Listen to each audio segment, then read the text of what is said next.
founders today pitch their products, tell us what they've been going through, they've learned throughout the program, the milestones they've been able to hit as well, the journey ahead for them, right? And also to hear from the judges, to get them to review your presentations and to score them, okay? And also to hear where we move next, right? Okay, so I believe all the founders are here. If you're a Scroll Note founder, let me just see your number.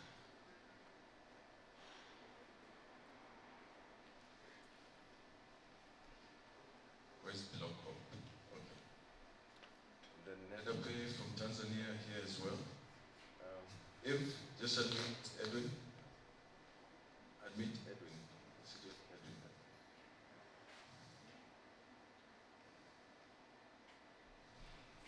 Okay, so I shared the program through the Luma link, right? So I was to kick things off, then have Rita come say something. Only she's even aware she's supposed to speak. That's just jokes. Okay, so I want to introduce our judges for today. We have Brenda. Hi, Brenda.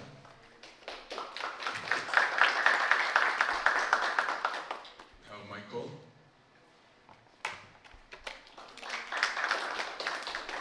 We have James. Hi. And then we have Finn Iboma. So judges will say, be very tough on these guys, right? Ask the hard questions, because this is the home ground, right? Family, amongst family. So let's hit them hard. For the audience as well, let's ask the hard questions. Let's give suggestions, yeah? Yeah. Because when we go out there, the founders go out there, it's really, there's no mercy. You know? Yeah. So,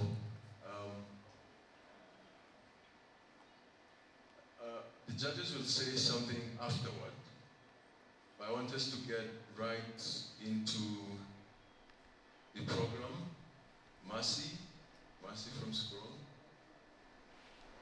I want you to just say one thing. So you're the Scroll representative today. Huh? I want you to just say one thing. What your experience was like, and any advice, of course, the founders. Briefly.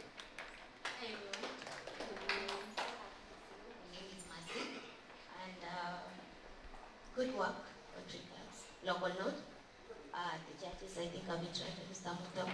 Thank you for always taking the founders through this program. And then for the founders, I just want to see your product out there. Most of you have really, really good products, and I've interacted with some of your products, so all the best. And Scroll is happy.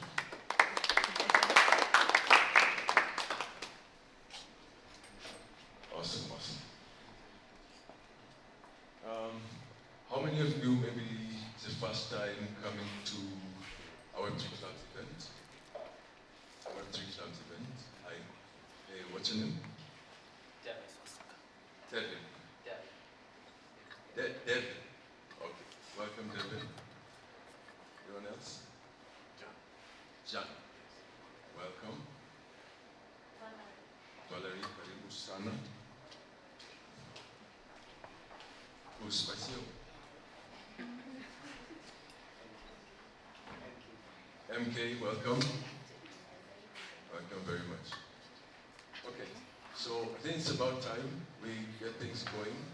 And the first founder is going to be pitching is Gideon from Logop.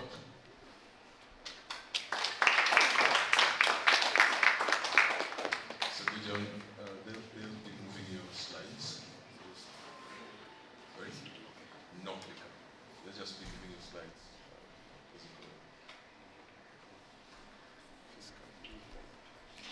Yes.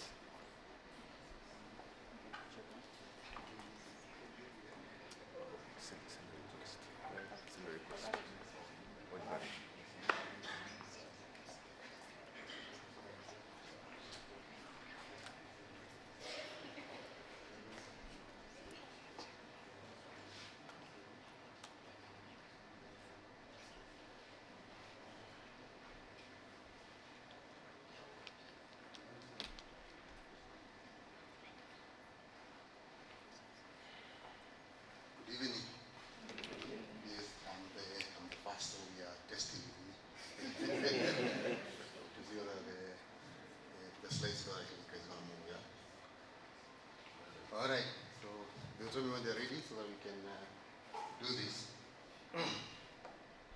good to go? Asante sana. So thank you very much. Asante sana. I'm happy to be here. So when my co-founder already and I met in Rwanda, right, we realized that we had one thing in common. And the thing that we had in common was the fact that we were both brought up by coffee farmers. Our parents belonged to the tea and coffee cooperatives, right? So every December, they were paid what we call a boom. For those of you that are Kenyans, I believe there are a lot of Kenyans here, they know what a boom is. So that meant that Christmas was going to be epic, right? But not anymore. Why? Because these cooperatives are now collapsing, leading to loss of billions of member savings, right? And the reason, and one of the most astonishing thing about this is the fact that last year, 40% of SACCO members were able to access their savings from the SACCOs. 60% of the members have actually cited governance concerns within these particular institutions, and 25% of the members are actually considering to withdraw. But what is more devastating is the fact that despite the youth being a majority in this country, they only form 30% membership in these institutions, right? So what is the cause of this? It is the structure by which these cooperatives are currently running. So currently, you have the members and the regulator who define the rules that govern these institutions. But these rules are actually executed by an elected executive committee and an employed management committee. And that's where we have the conflict of interest problem that leads to the collapse that we're actually witnessing. And therefore, we decided to do what? To intervene. And our intervention is leveraging blockchain technology to reimagine that entire model. We are now using what we call self-executing agreements, or rather smart contracts, to automate key processes within those particular institutions. Our solution, Move, is the what? The fully automated SACCO infrastructure with 5 modules. Number 1, we are making sure that SACCO shares are now tradable.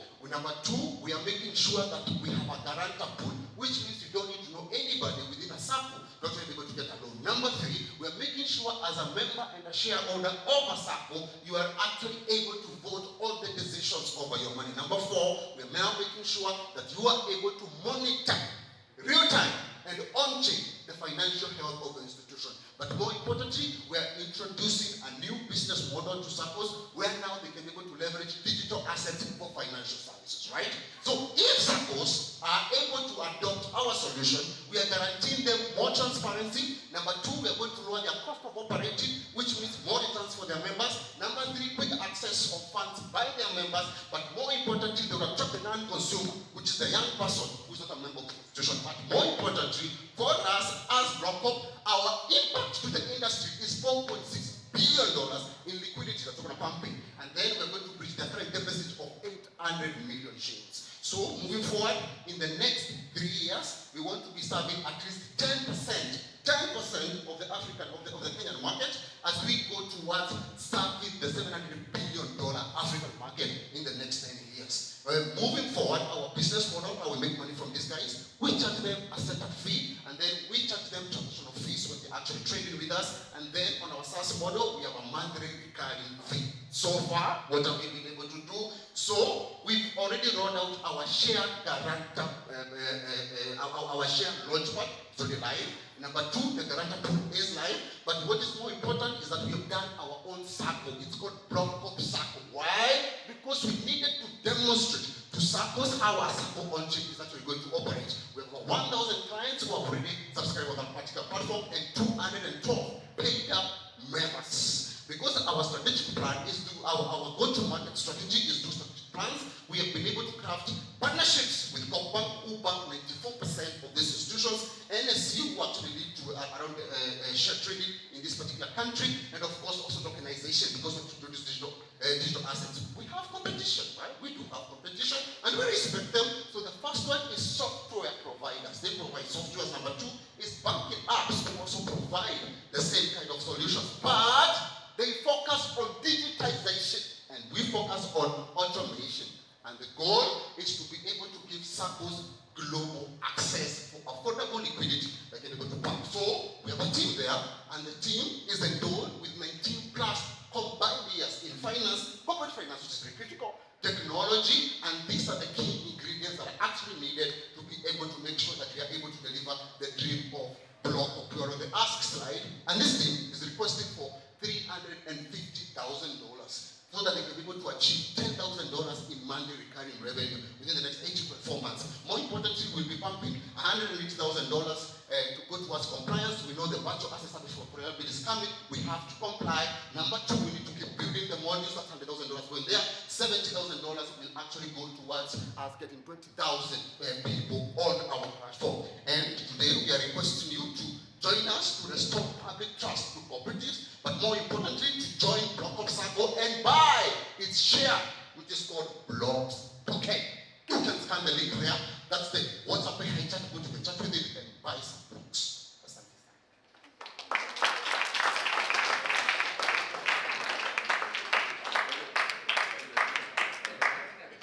Thank you.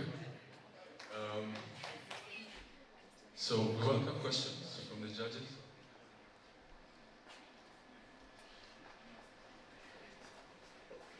I'd like to know what's your strategy for adoption of Bloco within the market. Yeah, so number one is the fact that we've done our own MVP as Block of Saccos. We're going direct to the retail customer and asking them, do you love a Sacco that is transparent as a member so you can become a member of a Sacco? That's number one. Number two, on our B2B strategy, it's strategic partnerships. Partnering with Coop Bank is very critical for us. They bank 94% of these institutions. Going to NSE is also very strategic for us because they are the platform that actually does share trading. So we've already done that, and we're already getting these institutions to come on board. Number three is re-engineering what we thought would be our business model. When we talk to Saccos, they are very within those cooperatives. So what we are doing now, for example, for share trading, is that we are actually going to buy off members who actually want to sell their shares. For example, Stima Sacco have 300 million shares of shares that they want to be sold. So we're going to list those and pay off Stima Sacco, and then Stima token can come live on our platform. So we are engineering how we work with the Saccos to make sure that they are able to adopt this without having to transition them completely to something that they're not aware of. I'm also very interested to know what are the blockers that you face while trying to adopt, like to onboard the Saccos? Yeah, obviously, knowledge gap is the biggest blocker. You get the C-suite guys don't really get this thing, and obviously you can go to C-suite guys and tell them you guys are corrupt. I need to sell you a solution that solves your corruption issues. So one of the areas that we're spending a lot of money is actually educating them. So now we are holding C-suite workshops in Naivasha for 2 days, just to educate those guys what is blockchain, how does it benefit you, and of course speak more importantly to them and being able to attract global liquidity coming to them, and how we are able to introduce a new business model where they are spending a lot of money to attract the young people, but they have no product for the young people. Now, if you say you're going to start lending against Bitcoin, lending against BNB, savings in your Sacco, then you are speaking to 11 million Kenyans who own over $20 billion in crypto in Kenya. That's a whole new business model for them. So we need to put them into workshop to train them for them to understand this value. Okay.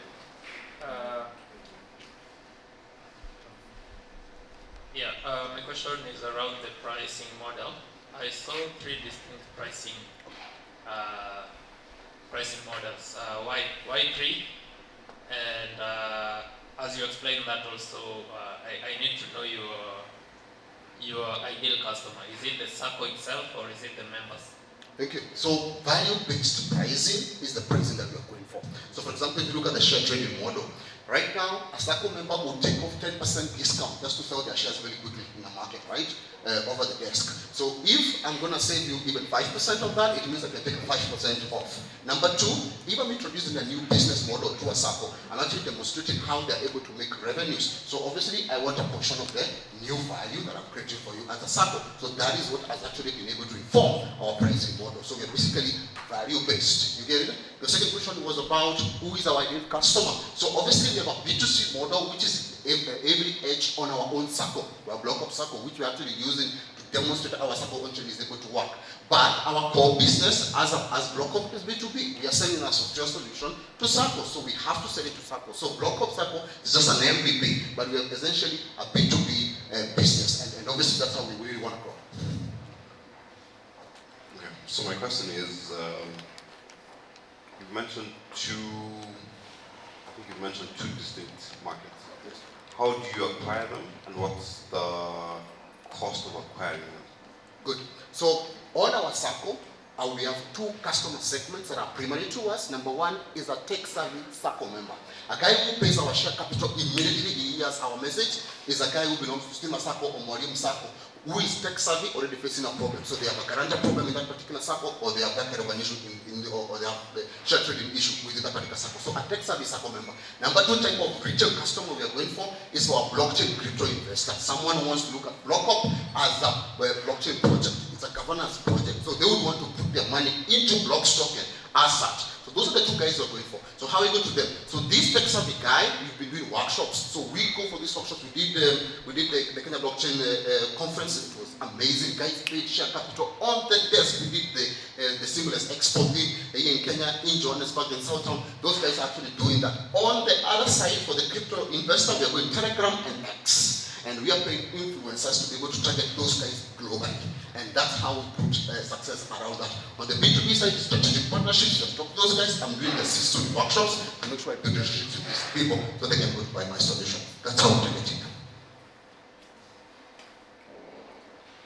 Great page. My question is around I'm still a bit confused with how your relationship is with other circles. My relationship with other circles? Yes. Good. So are they your customers? Are you their competition? No, I don't intend to be competition for other circles. They are my primary customers because I'm actually selling a software to them. The reason why I had to do a circle is because I needed to demonstrate to them how a circle engine works. The first question you get when you walk into any boardroom, who else is using? You get it right? Nobody wants to be the first. Nobody wants to test. Nobody wants that particular risk. So we registered our own circle, fully licensed by the Ministry of Cooperatives as an MVP. The only loan product that we have in BlockUp Circle is the digital asset loan product, which is not available to any other circle. You get it right? So we're not competing with them. Actually, once Blockstocken peaks and we have enough liquidity, we will be investing directly into other circles to continue their lending activities. And all we will require them is to dedicate 20% of their interest income into buybacks of Blockstocken, pumping liquidity into Blockstocken, and it's the reason why you should be buying Blockstocken today. Thank you. Thank you. And together. So we started off things with on high energy. On our judges, I thought my praise in a bread rapper. Well, my praise to them. Too much to process. What do you think of his presentation? Because okay. So next is Chris. Chris is our last one. Yeah. So Chris Karibu, he'll be presenting the next.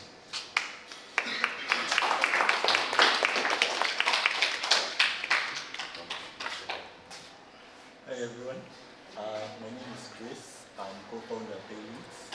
So at Paylinks, we're building the easiest way for you to accept crypto payments globally. Chris, please put the mic in the projecting us. So at Paylinks, we're building just.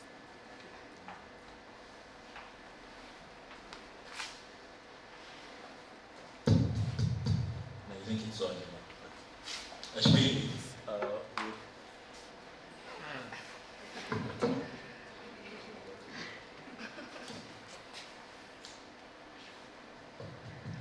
At Paylinks, we're building the easiest way for you to accept global payments. So the problem we have is, so the payment pay point we have, first of all, global payments have issues such as very high fees. We have very long settlement times, taking up to multiple days, and we have volume limits. Some of the service providers that traditionally deal with these kinds of flows, they impose limits on these transfers. So at the scale of this issue is that 25% of Kenyans have relatives living abroad. There's 2% work for clients or companies abroad. So on to the next slide. So the case for crypto payments as a solution to this is that they are significantly cheaper. You get probably a few cents instead of paying 7 to 15% on whatever value you're transferring. You get instant transfers, you get near instant settlements as well, and unrestricted access where you can anyone can send payments to you from anywhere across the world and you receive it almost instantly. But crypto has an interesting UX issue at the moment. So the process of interacting with crypto has complex wallet setups. You deal with seed phrases. You have to deal with gas fees, all of that. I'm sure some of us have encountered that. So Paylinks is the solution to this. Paylinks allows you to easily receive crypto without having to set up a wallet or having to know any of that complex stuff. So you create a payment link and you can use it to receive crypto from multiple chains. There are thousands of tokens supported. The crypto process is heavily simplified. You can withdraw instantly to M-Pesa or your bank account within seconds, and you can be reached from anywhere. So anyone, anywhere can send you payments through this. So next slide.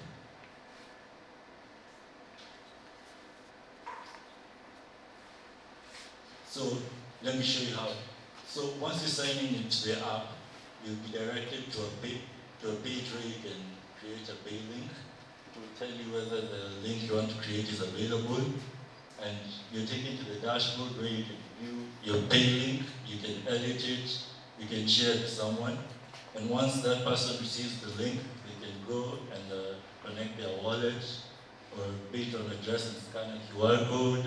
They can pay from Binance, they can pay from Coinbase, they can pay from many of the other payment apps we have, Zelle, we have, and others. So next slide. So when we talk about the market size for this, the total addressable market size will be around $1 billion, estimated to be roughly 25% of the global remittance flows into Kenya. That is as of statistics for 2023. So the section of that total addressable market that would be serviceable would be around $200 billion, and the actual near-term obtainable market would be roughly $20 million. So next slide. So capturing just 1% of that $20 million at a 1.5% revenue would translate to roughly $300 annual revenue. So the revenue model, we charge 1.5% transaction fee. So at an average user volume of $300 per month, that would translate to roughly $4.5 per user revenue per month. And considering a user acquisition cost of, let's say, $20 or less, the time it will take to pay back that user acquisition cost would be less than 5 months. So let's look at our competitors. So we have well-known remittance apps, Sendwave, WorldRemit, Western Union. So the pros are, you have the trusted first of all, and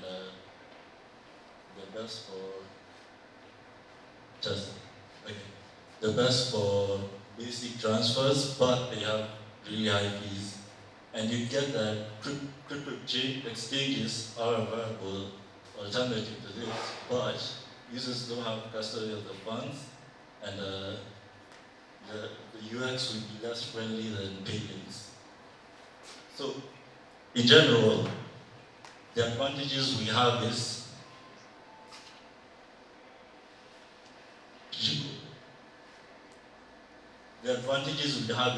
no crypto wallet setup, near instant payouts, non-custodial, and UX fast, meaning the process is as simple as possible.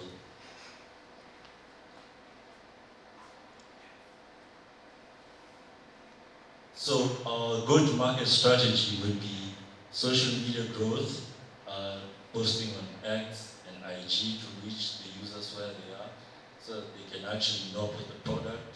And if it's something that solves a real pain point in their life, they would use it. referral programs and partnerships will also be a good strategy to use, and also making content, educating people about how this problem can actually solve some of the issues that they are facing. So we're raising $150,000 for 10 months of runway for product development, 35%, and also for operations and miscellaneous and sales and marketing. So I am CEO and co-founder with a background in Web3 and software engineering, and my co-founder Nekesa is the business development lead with background in business and research. So thank you. Scan the link to create a pay link today, or visit paylinks.xyz to get started.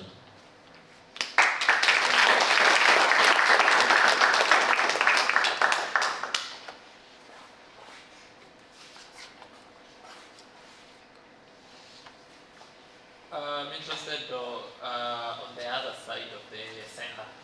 Once they receive a link, what's their user experience like?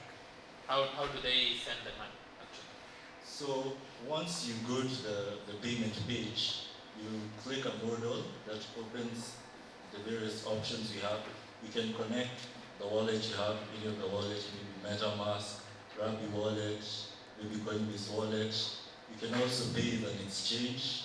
You can also pay to a specific address where you just go to select the chain that you want to pay on, and then you select, and then you can scan a QR code in case you want to pay with your phone.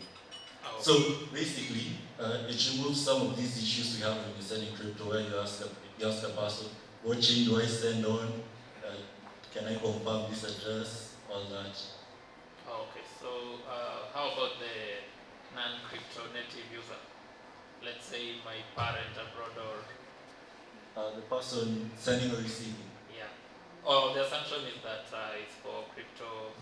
Yeah, it allows you to receive crypto without needing to have any knowledge about setting up a wallet. Yeah.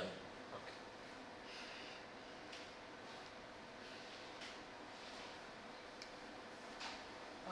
What's been your traction so far? How many users do you have, and what's been their feedback?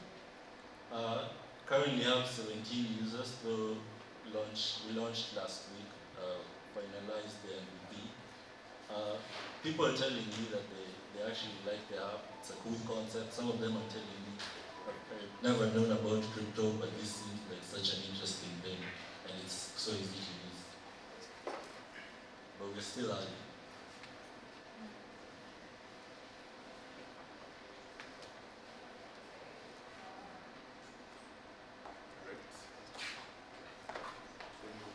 Thank you.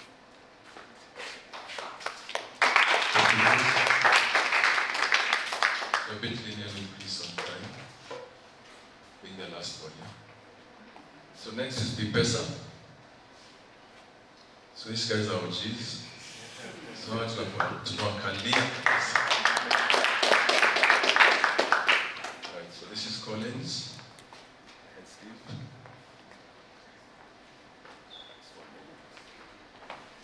Good evening, everyone. Good evening.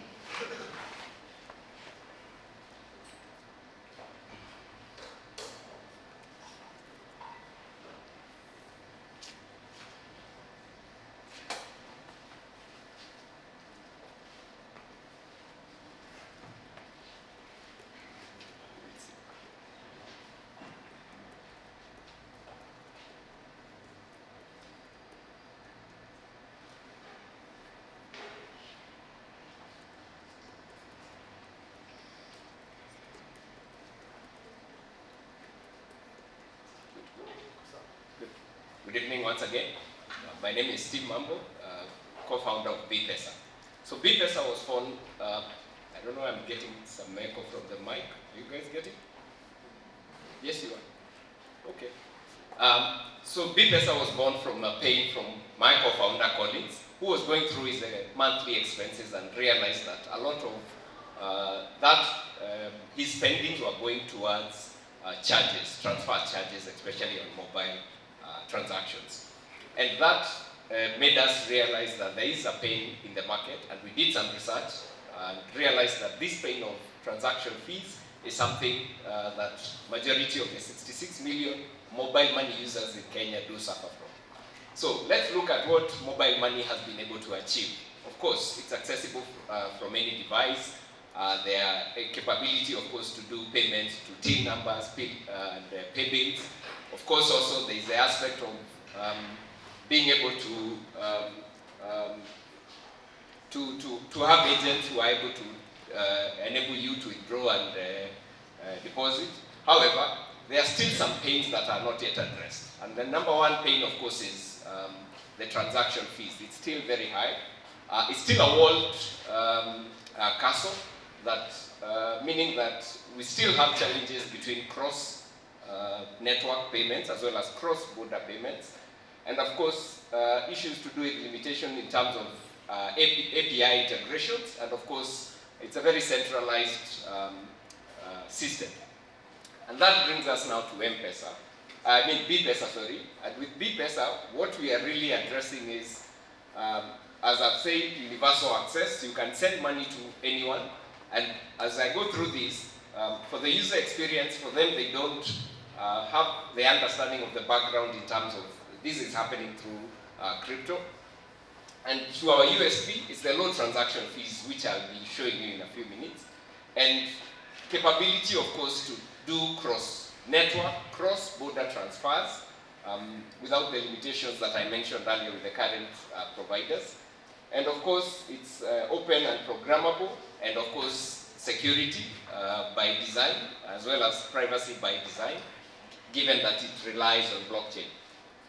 In terms of transaction fees, I've just taken a view of generally what providers are offering into the market vis-a-vis what BPESA will offer into the market. Of course, you can see our fees are much lower, giving the mobile money users access to their funds. And if you are paying somebody or you are sending money to somebody, you actually spend less when you're doing that. Next, please. Our market size, the total addressable market, we are looking at 60 billion per year in terms of mobile money transactions. Our serviceable addressable market, we are looking at 25% of the term, which is about 15 billion per year. While our serviceable obtainable market, we are looking at a 0.5% for year one, which is about $75 million per year. In terms of our current numbers, so we launched the app 3 weeks ago. We already have some 34 users and growing. We already have done some transactions. We already have also agents, 6, and also done some transactions, 7,500. And also we have USD reserve on chain for $79. Our ask is 850K USD, and this will go towards product development and technical infrastructure. I'll be calling my co-founder just to give you an overview in terms of how the infrastructure looks like. 15% will go also into the liquidity for the super agents, seeding. 30%, which is the bulk, is actually going to market expansion, customer acquisition, agent acquisition, as well as the merchants. Then, of course, 20% going to regulatory compliance. We understand and we appreciate that there's a virtual assets service provider bill in Parliament, and we foresee ourselves also plugging into the sandbox for the regulator. Then 10% goes to operations and growth. In terms of some of the milestones, we are foreseeing being able to onboard 35K users within year one.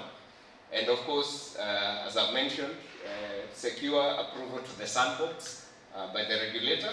And of course, launch cross-border transfers, because we're not just looking at transferring within the country, but also to other regions. And our targets being Tanzania, Nigeria, and USA. And of course, beyond capital, we're also seeking strategic partners who, of course, can guide us as we grow the business. Just to give you an overview of the co-founders, both of us background is in tech.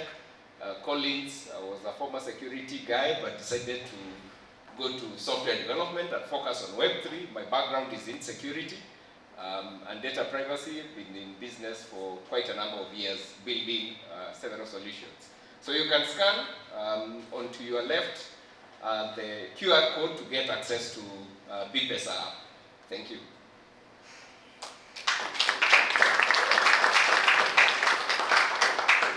You can walk them through the infrastructure. Actually, because of time, we just take questions. Okay. Any questions? So considering that your competitors are monopoly, how exactly do you expect to adopt, and have you gotten any user feedback from the radio product users that you have? Yeah, so we do acknowledge that our competitor is a monopoly, and of course there are other people already in the market in terms of handling mobile money services. So for us, what we've done is we realized how they got to that position was from an agent network. And so what we've done with BPESA is we've invested in onboarding agents, and the way we onboard agents is we are telling you we offer you a higher commission than what you're getting. And based on the agents we've talked to, their major concern is what are they taking home. So for BPESA is we're investing on agents who get a higher commission and instant, and then we talk to the users who then are able to do near zero transaction fee in any currency. Okay, I have reservations about pricing, given you'll work with agents. That means revenue share, right? What's your pricing? So the pricing we've shown is for peer-to-peer payments. How much? How much? Depends on the transaction value. So for example, Okay, yeah, I saw the bands, so that means like 0 to 100 was around 3 and then 5 shillings, which means from that 5 shillings, now I want to know, So have you figured out the cut? Yeah, so for the transaction we've shown for peer-to-peer payments, Okay. peer-to-peer sending money. So if I'm sending you money, you're sending me. So for the agents, we are using the same structure as what M-Pesa is giving, but then we are reducing the amount that we as M-Pesa is taking and what the user is paying and increasing what the agent gets. So it's like a sweet spot on what they already have. Okay, which means then it will be physical agents, like the ones with M-Pesa or virtual ones? Yeah, so a good thing about our infrastructure is to be an agent, you just need the mobile application. Oh, You don't need to be physical. so they are P2P agents? Yeah, Okay. so anyone can be an agent. Oh, yeah, I thought it was the other ones, like you'll walk to a shop and We buy have that. passed that. Okay. Good, good. That's clear, because of course it takes down your setup costs, of course, so that's good. The other question was around, can we go back to the slides, please? Sorry.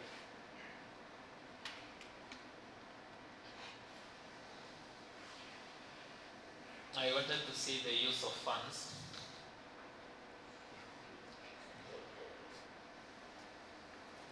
Have you figured out how much it will cost you for a license? Because I think you will need to be an e-money issuer, right? Yep. We are working with providers who already have the licenses because we are not handling the cash. The actual liquidity. But then you will issue a token, right? Yes, we Which fall is under the BPESA. basket. Yes. So how, if I want to withdraw, I have to send the token to the agent, Yes. then the agent sends me fiat. Yes. Yes. So the agent will have some transaction fee sending me money via M-Pesa. If you're withdrawing. Yeah, if I'm withdrawing, Yes. that's just an example. If I'm Yes. withdrawing, the agent will have some cost. Yes. The agent needs to be sure that this cost, this M-Pesa cost, if or bank cost, is not more than what you guys are charging. Otherwise, you are a net negative business. Yeah, I agree. So our model allows for us to integrate with any liquidity partner, Okay. liquidity provider. So meaning we are working with rates that we know first won't hurt our users, and second is it's also favorable for the business and for liquidity providers. So it's all partnerships from them. Okay. I'm struggling with the economics of it all. Because let's say, for instance, can we go to the pricing slide? If I send 500 shillings, currently, let's say I withdraw 500 shillings, you are saying you will charge me 5 bob. No. So let me reiterate. This transfer fee is sending money within the platform. Within the platform? Within the platform. Okay. So for withdrawing via an agent, any agent, physical or virtual, then the transaction fee is different. It's whatever M-Pesa and the current telcos are providing, but then we are limiting what we are earning as B-Pesa on withdrawals, and reducing what the user is paying. So that means that cost goes to the P2P merchant. Yes. Which means, of course, they maybe rely on the FX. Okay. That's clear now. Okay.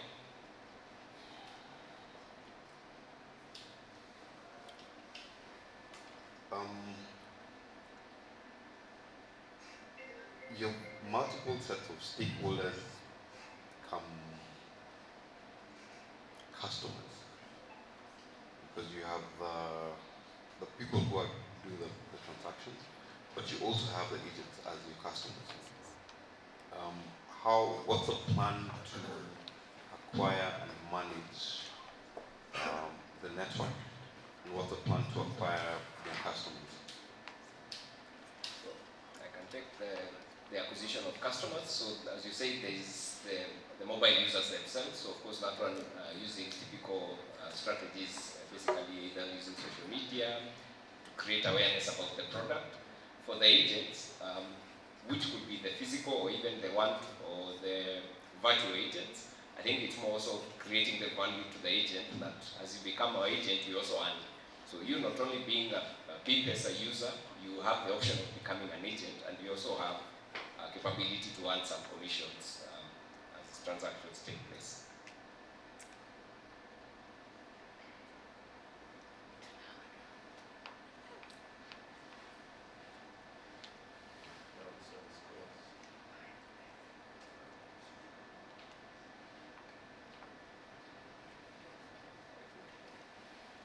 Good.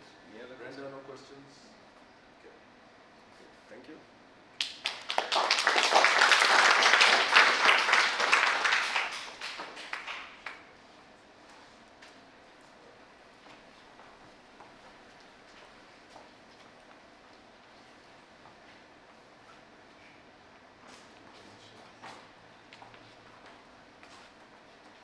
All right. So next is Bondly by Tim Olanda.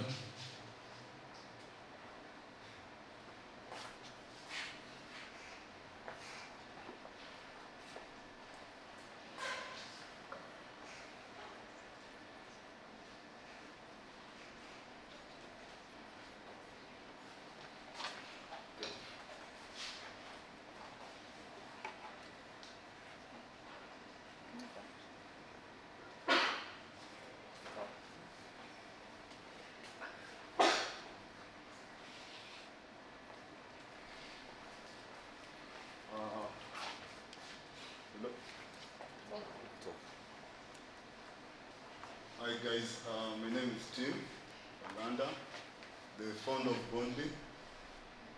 For those who don't know me, actually for those who know me, they know that I'm a hopeless romantic and a loud love.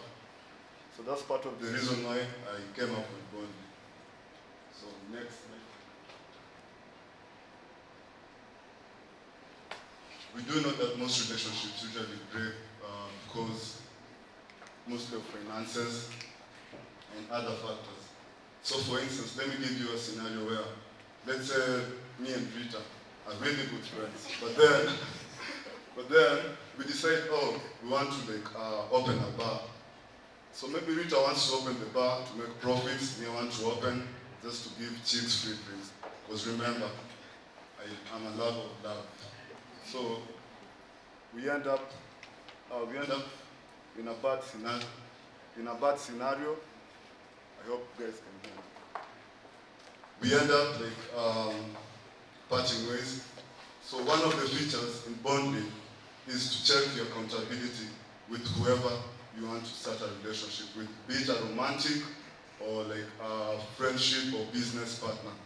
So you can go answer questions. Actually, that's one of the things that actually went viral at Safari Kilifi, because guys were checking their compatibility test and seeing how compatible they are. Most of you guys failed.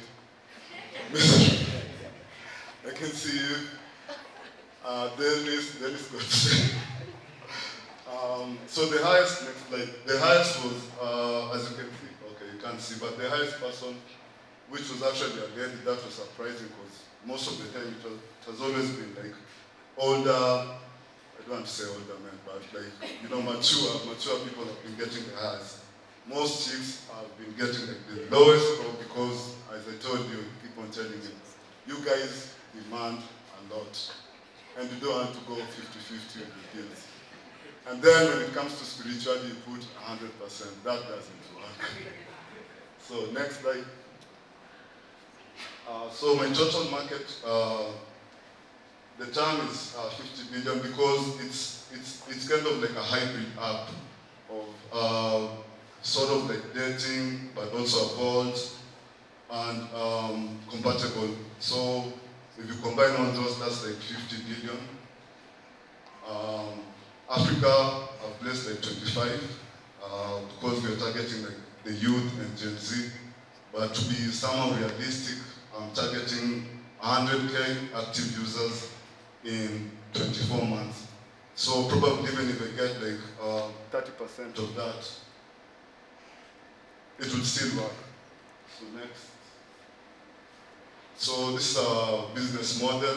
We have a freemium where guys can get like 2 bonds for free because I need to onboard you guys. And as usual, you don't have like, just like 2 relationships.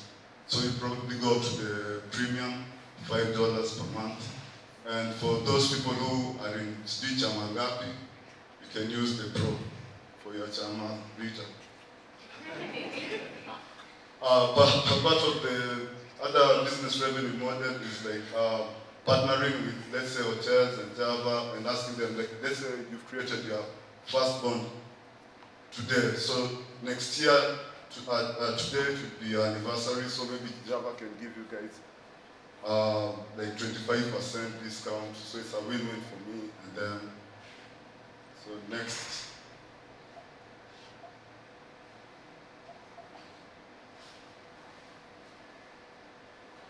So traction MVPs live, one can be created, you can invite users, track milestones, and create agreements. User behavior, as we saw during at Safari, Kilifi, it actually went viral. For those who played, the videos are on TikTok, and you can go repost, share, and follow. So next. Competitive landscape, that's more of like, again, because I told you guys it's a hybrid, so it's kind of like Tinder connected with Revolt to create bonding. So next.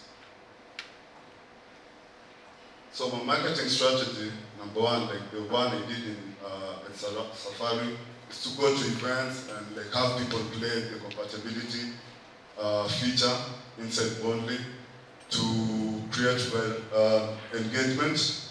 Number two, use platforms like, okay, since I'm starting and I'm big on guerrilla marketing, I want to use, you'll have to forgive me for this, but I have to use a platform like BNN, Edgar Obari, because that's where relationships die. So, it makes sense. And then have like a couple compatibility challenge for couples. So the first couples who get like the highest score, like maybe let's say 100% will be like the brand ambassadors and get like a prize or something like that, Chris. Next. So my team, some of them couldn't make it because they're really like new to the course. But Bivon is here, the backend developer. Maybe you can stand and say hi.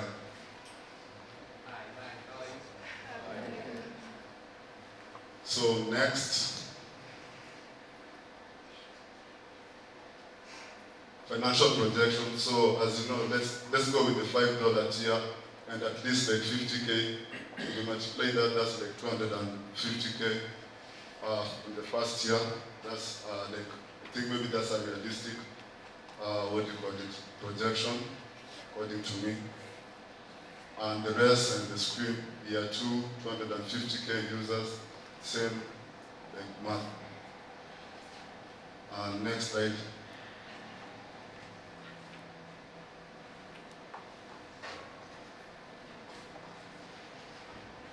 So, as you can see from the screen, I'm asking for $1 billion as seed round. No, I'm joking. 300K seed round. Since we were in the Sprawl incubation, I learned a lot. So I learned that there's a lot apart from just like the product. There's marketing and partnership. There's team expansion. And like from retail operations and legal. So as you can see, these are the percentages that I'm going to like distribute. I won't like run away. So next, risk and mitigation. So as I said, I'm big on user experience, and I feel like the mama bloggers still don't. They're not yet there with Web3, so I try to like cover the app kind of like, it's more of a hybrid of Web2, but the Web3 part comes when you create milestones or agreements, that's like in smart contracts. So there's that, partnership risk. We'll start with small vendors like, okay, Java is not small, but you get what I'm saying. And then competition risk, larger app scoping, that's inevitable, especially if it works. So next. So you can scan to play, check your compatibility, and see how toxic you are. So next, have a video. That's where I was going too fast. I wanted you guys to see like an example video. Someone who was confident to play and mess them up. So next.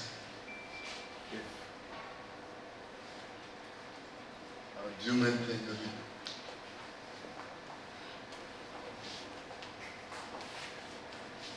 Volume. The TV. I think we muted the TV, right? Yeah, we muted the TV. Yeah, muted the TV because of. Can't play. Maybe you can explain, because I see it's clear when it's long. You can explain also. So what he was actually really confident. He was like, yeah, whatever you guys give to me, I'm sure I'm going to get 100%. He got a solid 13%. And his friend was like, his friend attested and he was like, whatever percentage he got, that's him. I know him. He's that toxic. He was there. So anyway, that's him playing the game. But if you want to see more videos, I'll probably send a link. Or from you may attend, I give you the link for TikTok. You go view. If you see yourself, cheese especially, if kindly repost and reshare. We need the support. Thank you. So questions.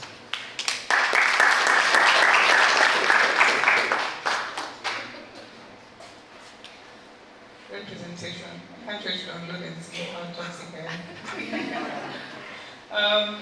So my question is more around like your strategy to get more paid customers. Because with what you shared, like going to BNN and all that, people download, do the test. But if you look at your bands, like it's free and then there's like a $5 charge, which is actually a monthly charge. So what's your strategy on getting those people who actually would be paid? So as I said, like let's say for instance, you don't have just like 2 friends or 2 people in your life, right? Yeah. So you have like friends, you have like chamas, you have like family, whatever groups. Let's just imagine each one like a WhatsApp group. So you're not only in just one WhatsApp group, you're in like a few probably. So that's kind of how it works. So you have your 2 free ones, but then let's say create a bond and they invite you and you're supposed to be there. You need to have that subscription. At least that's kind of like my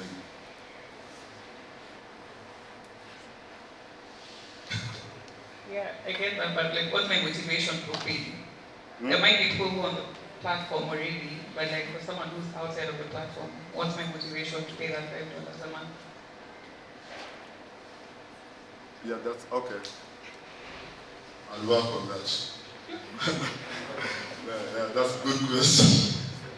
But I'll come up with like a, that's more of like a marketing strategy kind of thing. I'll try and figure that out. Or maybe I can just like remove the free.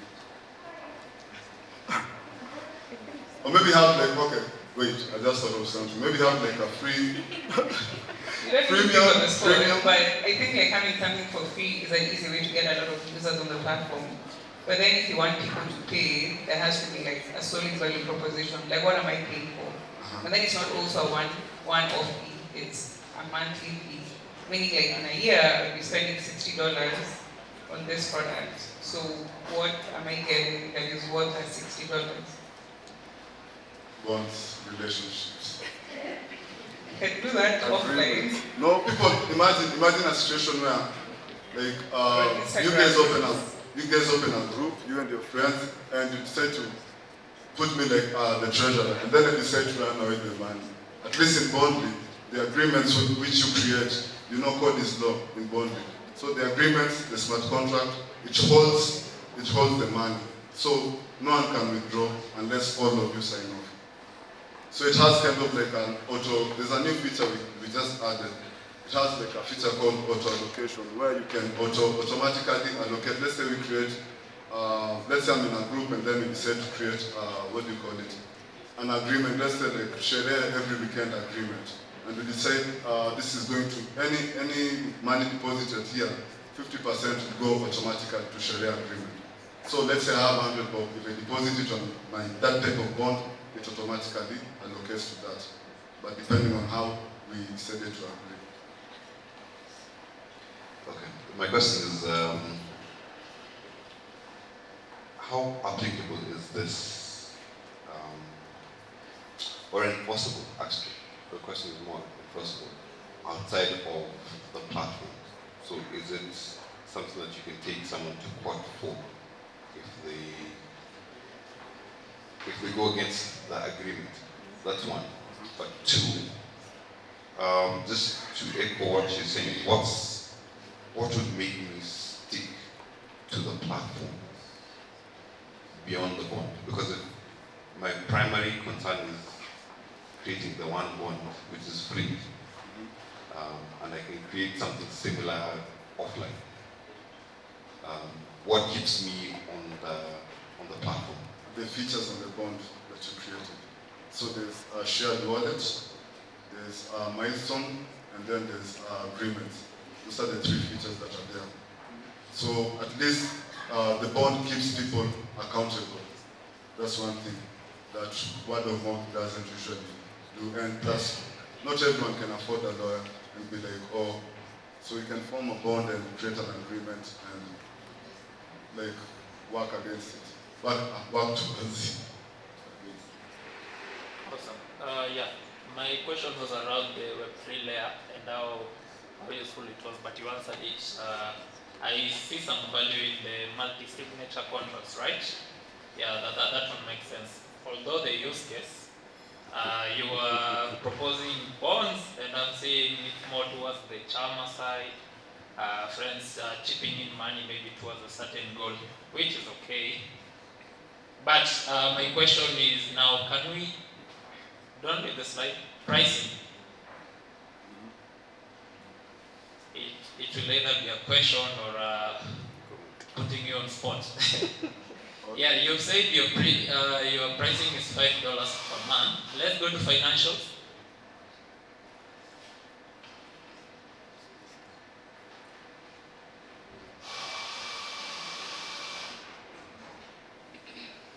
Financials. Downtown.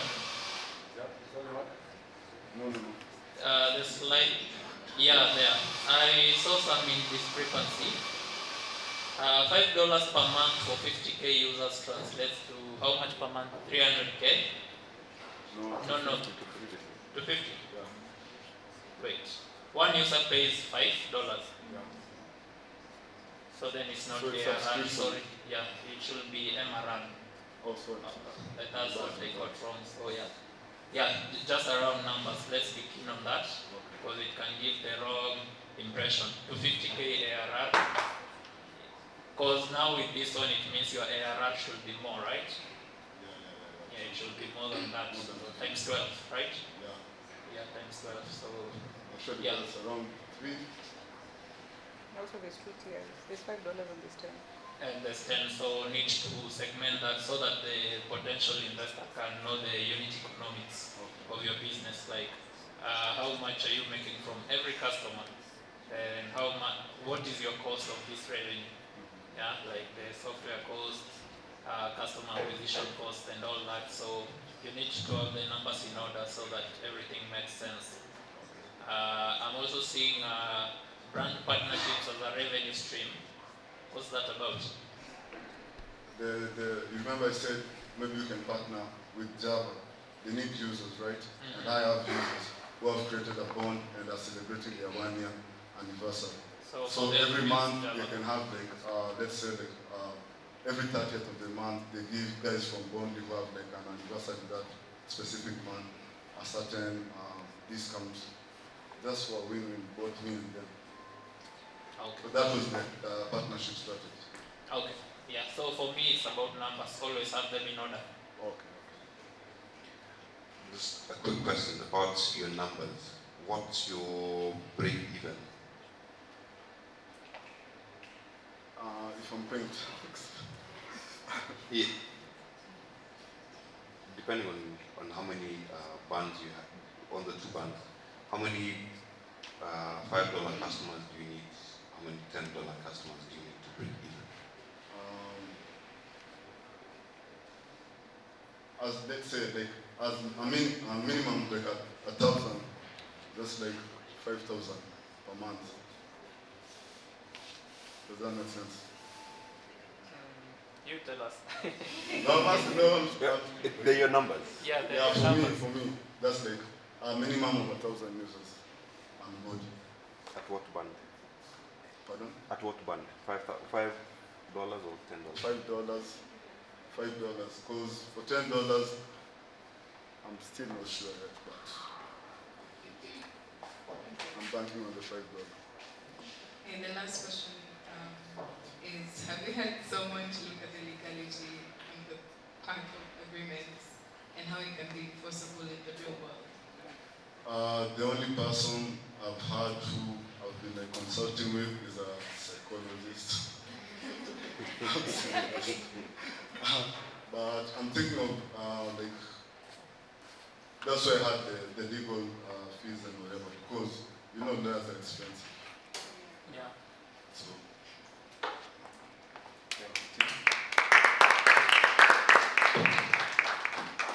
Okay. So, Pablo, Kabonsik, 7 minutes. You can do it before.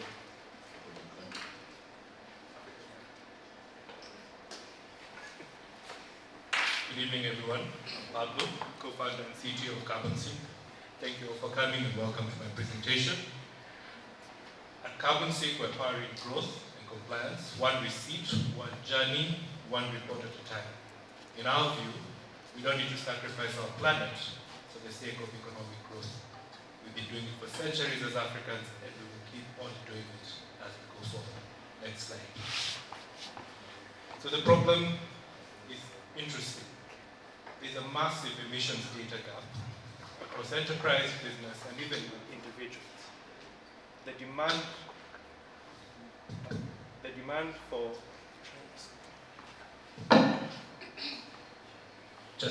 thank you. The demand for emissions transparency is rising, and the simple reason is money asks questions. Money from customers, money from investors, creditors, and regulators. And bridging this gap with transparency, acquisition of data that has to be granular, it has to be real time, it has to be auditable, is becoming time-consuming, complex, and very expensive. So you can imagine a small business trying to comply, there's an extra cost that's involved. Next slide, please. So our win-win solution is simple. We're an integration as a service ecosystem. We integrate with point of sale systems and enterprise resource planning, ERPs. We integrate with travel platforms. In fact, we have our own travel platform. We're also integrating with all these systems to measure scope 1 to 3 emissions and automate ESG reporting. And we're doing this to allow companies to have verifiable carbon credits. And that's where we're using the blockchain, we're leveraging Scroll to allow that. One of our customers, a tier 2 bank, actually asked, what happens to my credits if you guys shut down tomorrow? And that's the value of the blockchain. We don't own the data there. And those things have to be audit ready. So which means anyone from anywhere on any platform should be able to audit that carbon credit on chain. And then finally, for our customers and partners, we're giving them digital receipts, but we're also giving them an opportunity to offset their travel emissions. So when you travel through our platform, through CarbonSeek, you can offset your emissions by buying a carbon credit. So it gives them an opportunity for new revenue streams for all our customers we're integrating. Next slide, please. So this is our ecosystem. It's beautifully complex. So CarbonSeek is the center of gravity. And we've got our travel platform where consumers can buy travel packages, flights, accommodations, transits. We are then feeding that with emissions data from the flights, from the travel activity. Consumers can then offset their travel emissions from buying credits from CarbonSeek. We've integrated with POS and ERP systems. We've integrated with Square. Some of our customers are on Square. We've created a zero-print platform for hotels. All the paper that they save is being sent to CarbonSeek, and CarbonSeek then gives credits, and those are sold on our travel platform. So travelers are happy, investors are happy. The underlying technology is zero-knowledge proofs. The financial institution is particularly interested in privacy. So we're going to leverage ZKP to help guarantee that. The Scroll blockchain is not only for the credits, but it's also as a transaction there for the travel platform. In fact, we're integrating with Element Pay, who I met within this collective. They're providing us with the rails from M-Pesa to buy USDC on the Scroll network. And all this is presented on a classic Web 2 layer using Vue.js and Laravel. Yeah, old school like that. You still use it. Next slide, please. So why would our stakeholders be interested in this? For businesses and enterprise, it just reduces complexity and cost and new revenue. Everyone wants new money. So now you take a cost center to a revenue stream. For consumers and travelers, they offset their emissions at the click of the button at the point when they're traveling. So when you're traveling, you're buying a ticket for $500, you can buy a $50 carbon credit and offset whatever emissions you're going to consume. For investors and regulators, they want granulity and transparency. So they want to reduce greenwashing risk. So for you guys are familiar with the foresting that happened earlier this year, that all came out from the opacity of the deal. We don't trust anybody. So our platform is going to talk to your platform, and that data is what we're going to use to generate the credits. Next slide, please. Thank you. So the market opportunity is substantial. So the integration market as a whole is $380 billion US 2023, 13% compounded annual growth rate. For this particular space, it's about $86 billion. My partner and co-founder is based in Sydney, Australia. We're combining that market, East Africa and SADC, to look at an available market of about 8.6 billion, 10% of our TAM. And what we're looking at is about $25 to $30 million as our obtainable market. This is our business model. 3 revenue streams, 20 million from business and ESG compliance. ESG compliance, the average report is about 5,000 going up. It can get crazy to 50,000 US per annum, and that's globally, including here in Kenya.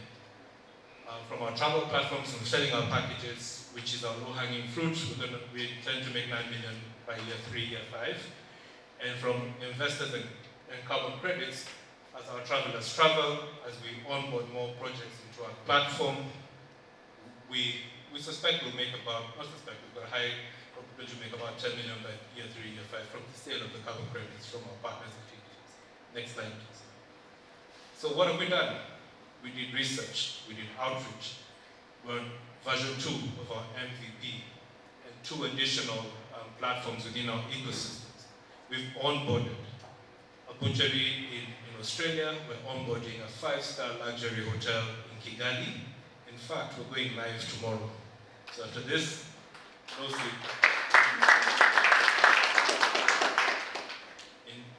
In Q4, which is the current where we are right now, starting tomorrow, we begin our pilot with a hotel in Kigali.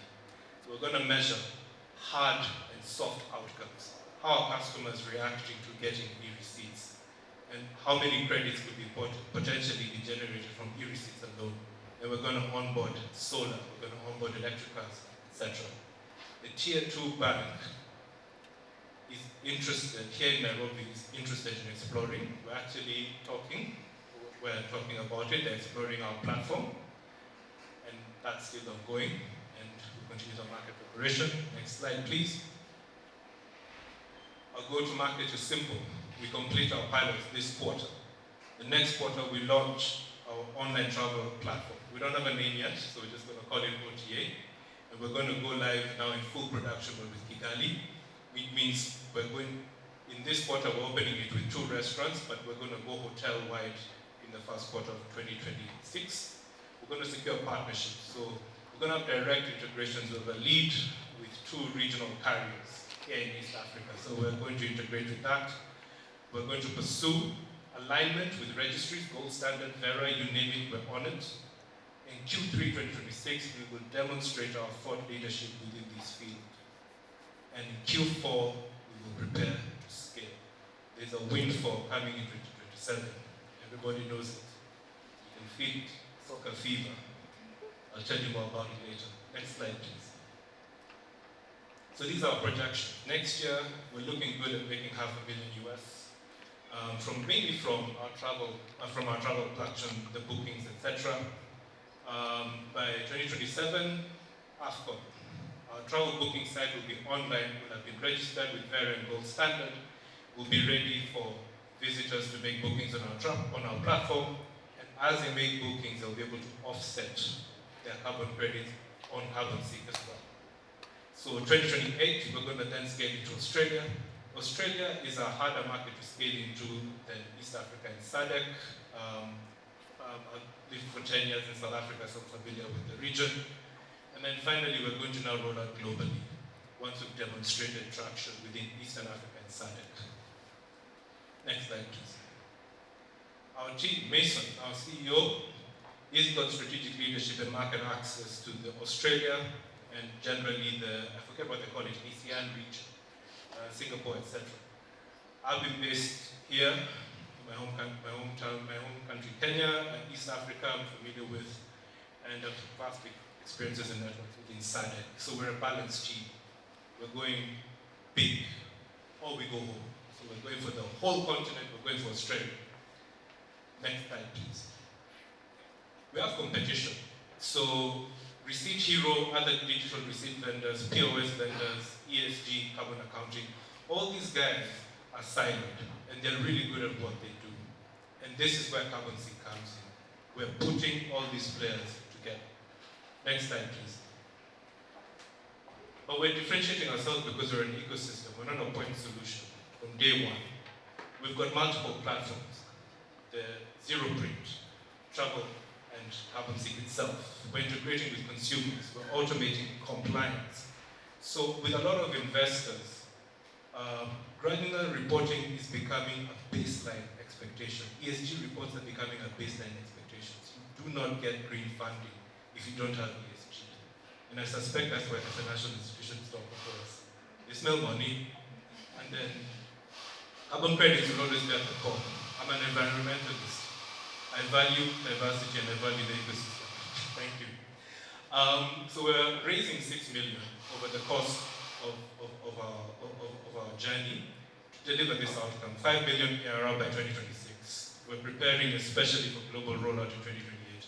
We have to be well capitalized and ready from a systems point of view, capital, human resource for AFCON. I was there during the World Cup in South Africa in 2010, and it's no joke. You have to be ready, the resources have to be on ground. So what we're going to use the money for?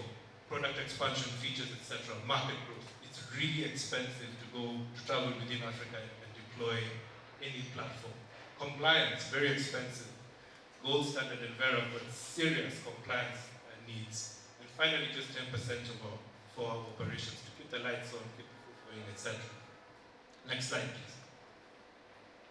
So, the climate change is not a crisis, but it's an opportunity that we have to change. We have to harness our collective creativity and determination to make our world better. This is our motivation from Tim Flannery, a scientist who's based in Australia. And with that, ladies and gentlemen, thank you very much.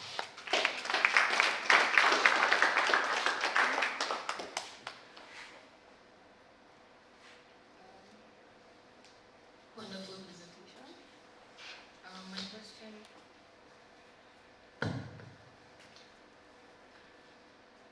Yeah, my question is, as a customer, a frequent flyer, what's my incentive to buy carbon credits?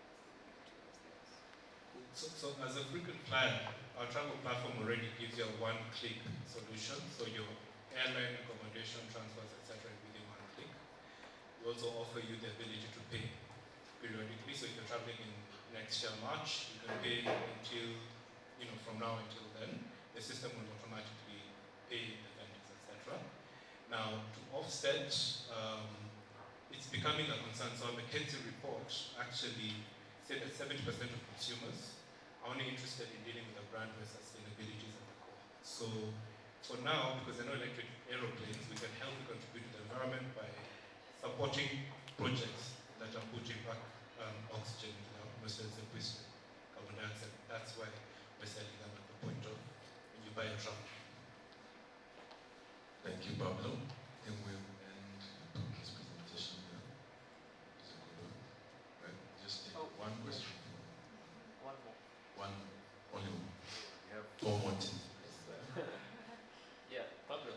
I was interested in knowing, I saw your projection of 0.5 M for the first year. Yes. How many customers are these? This is about, we're looking at 30 enterprise customers, Okay. and we're looking at travelers, we're looking at about 1,000. So it's a mix of B2B and B2C. It's a mix of B2B. Oh, okay. Okay. Thank you, Pablo.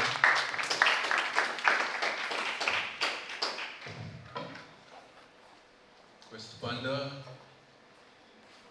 karibu sana.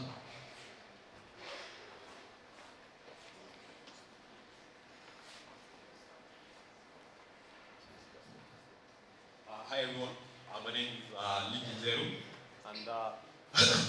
and before I begin, when coming here, I was using TikTok, X, or Instagram. Just raise your hand. Don't be shy. Thank you. And actually,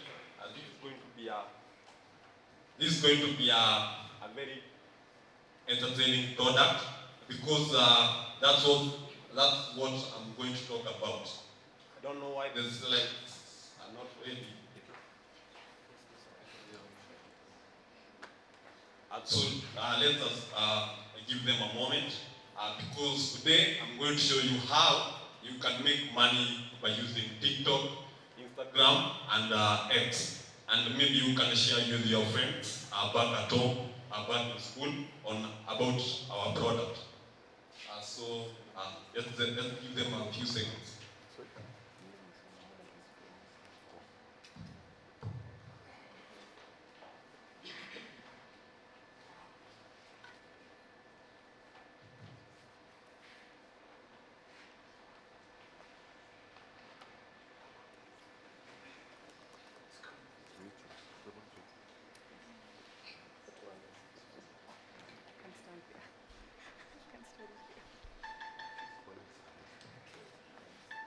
So, by the way, how many here shoot content on TikTok?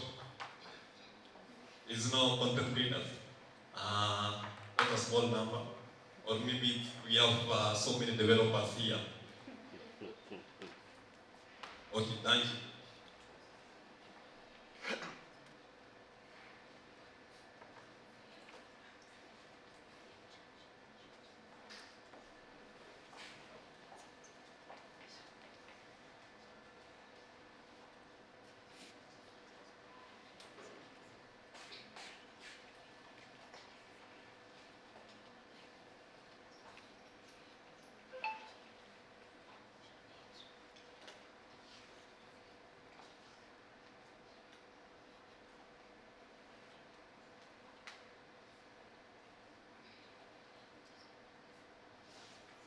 Actually, I have some extra t-shirts.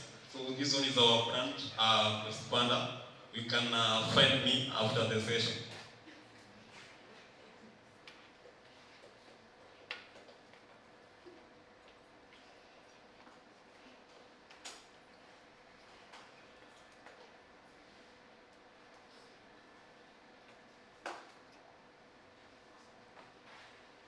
So go back the first slide.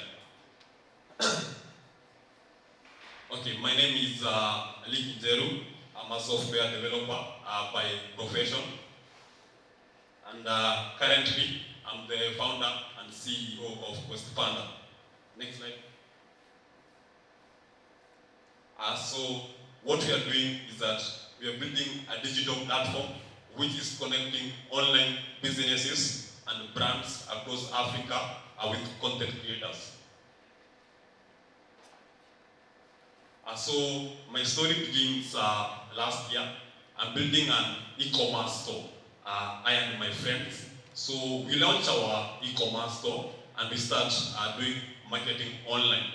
Some of the available options we have is paying for ads on Google, and we found that it's very expensive. We needed to have around thousands of dollars to be able to run a sufficient marketing campaign using adverts. And to make matters more worse, our competitors who we are competing with in the same space have millions of money that they are using to pay for ads on TV and radio. And to be honest, we were on the losing end. So motivated by this challenge that we faced back then, a few months passed, and I researched on how small businesses that are launching online in Africa can be able to market their products without spending a lot of money. And I did research and I found out the following information. So your customers, you'd be surprised to find out that they are more closer to you than you'll imagine. Your customers are reading memes on Twitter. They are watching 2 hours. They are taking 2 hours per day watching TikTok videos, which are created by content creators and influencers. That shows you that content creators have a lot of influence in millions of people on the internet. And next slide. What if I told you that we could be able to convert content creators to be your #1 sales team as a brand in Africa? You don't have to struggle with marketing because we have people who can do that for you. Next slide. And ladies and gentlemen, welcome to QuestPanda. So how it works is that a brand comes on our platform, they create a marketing campaign. Let's call it an online contest. So they put up a reward of around, an example is $500 or depending on their budget. So they say, we have these products and services. We want content creators to share about our products on TikTok. Then the best get rewarded. And so it's like a simple contest. And the creators make the videos, they share on TikTok, then they submit those videos on QuestPanda. At the end of the day, the creators get paid and brands make money. Because you remember, those are creators, they have thousands of followers on their TikTok. So all those followers are able to discover about your product, about your business, and they can become your customers. Next slide. Now, we are looking at a market size of $10 million that is locally in Africa, locally in Kenya. And in the next 12 months, we plan to expand to more countries in Africa. We are already in Nigeria. We have hundreds of users in Nigeria. And we are looking at a market size of $250 million in terms of influencer marketing revenue. Next slide, please. Currently, we have competitors in the marketing space. We have ads, the ones we are used to. We have social media ads, and then we have marketing agencies who are operating. We are operating in the same space. Next slide. But here's our competitive advantage. First of all, we allow you to do marketing at a fraction of a cost. Imagine if you have to spend $10,000 paying Google Ads. On Quest Panda, you can spend $1,000 and get the same results. Secondly, we bring a human-centered approach to marketing. Imagine your customers are able to get to know about your product and from content creators they trust, they love, rather than AI-generated adverts and images. Next slide. So this one is our current business model. So first of all, since we launched, we already have brands that are using Quest Panda, and we are mostly targeting brands that are launching in Africa. We are promising to take them from 0 customers to 1,000 customers within a few months. And through that, we are able to make 10% revenue. So this 10% comes this way. When a brand pays $1,000 to create us on our platform, we get a 10% cut of that amount. Next slide. So we already have traction. We began our pilot test in July this year. We are already working with 5 brands at the moment and 100 influencers. I know some of the products you are very familiar with. And after we did the pilot test, the results were quite astonishing, and we are more motivated to continue bringing in another 15 brands and 300 influencers before the end of the year.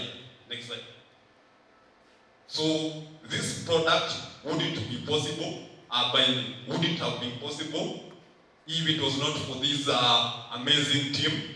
So we have different backgrounds and experiences. Some of us are software developers, digital marketing strategists, and one lady is working in the financial sector.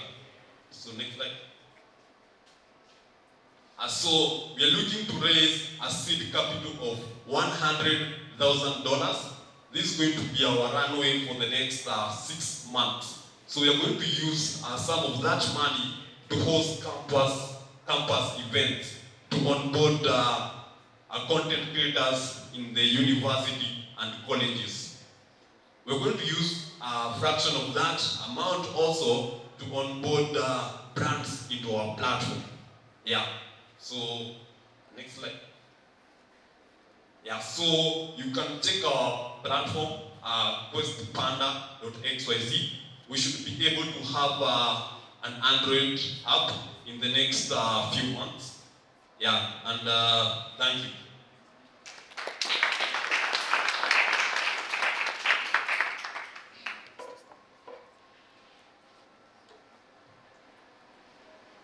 Thank you for your presentation. What's your ideal profile of a content creator that should put on your platform? That's a good question. Actually, when I think of content creators, I think of my friends who have 5,000 followers on TikTok. We have 1,000 followers on X. Yeah, and that's on the lower edge. But yeah, that's my ideal content creators that we have right now. But we are targeting to get creators who have more followers over the coming few months. Yeah. My question is, it's not very clear who your target customer is. Go back to the slide for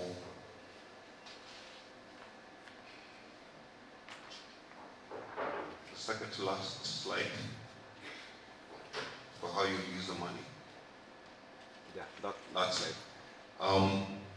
from this,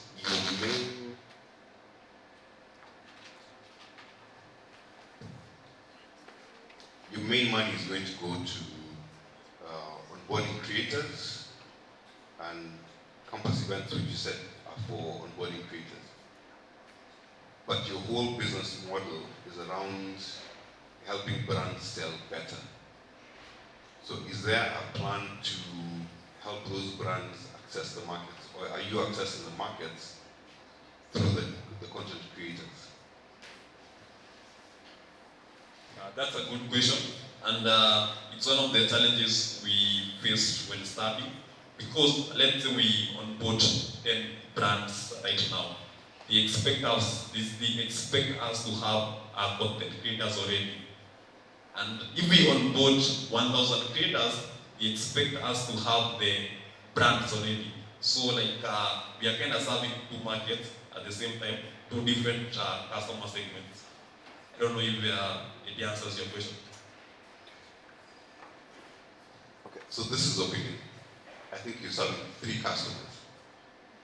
So there's the brand, there is the content creator, who are sort of tight, but then there is the person who is going to see the content. So that's why my question was, are you expending any effort to onboard the final consumer?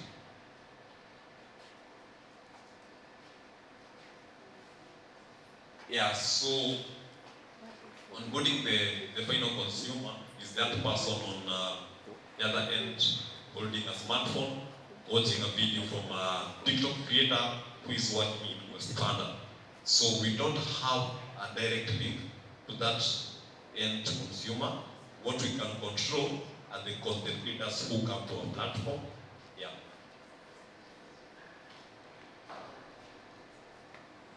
Okay, for me, I want to understand the incentive model for the creators. Is it revenue share or, okay, let's say brand A gives you maybe a bulk sum amount, like 10K. We need to run a campaign around this product. So your job is to post it on the platform and then creators sign up for it, right? Yeah. Which is basically based on the number of followers you are talking of UGC creators, right? Yeah. User-generated content. So is the incentive structure around engagement, or do they just post a video and that's that? How do you share the revenue with them? That's a good question. So ideally, how it's supposed to work is that the creators with the most engagement should earn the most. Yeah.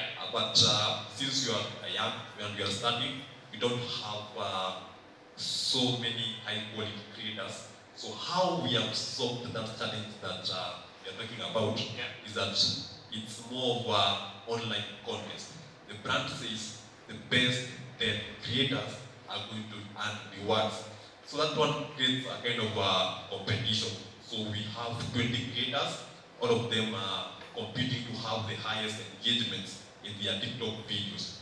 So that one means at the end of the day, the quality of the marketing campaign will also be high. So only the top 10 get something? Currently, that's the method we are using.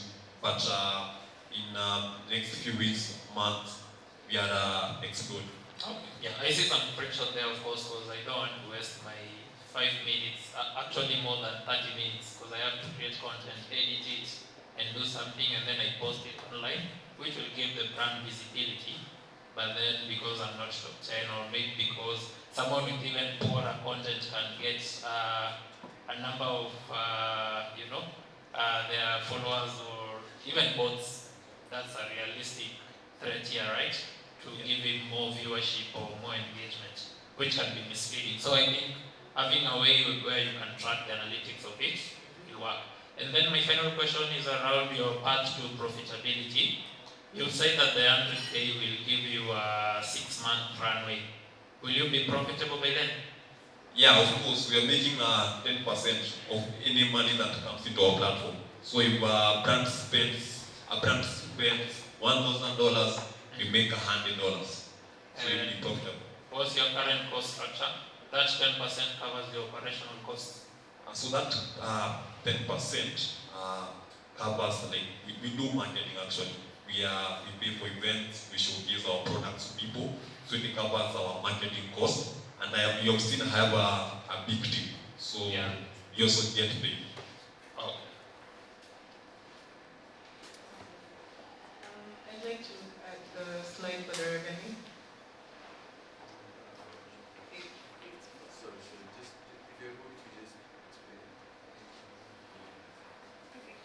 So you mentioned some figures when it came to revenue. Are these assumptions or are these actually like real-time stats that you got? Actually, our product is working right now. We already have users. That's the amount of money we are charging. Yeah, so it's something we have validated. So for the amount that you're asking for, is it only going to cover like the whatever that you put there, or is it also going to cover the cost of the team? Yeah.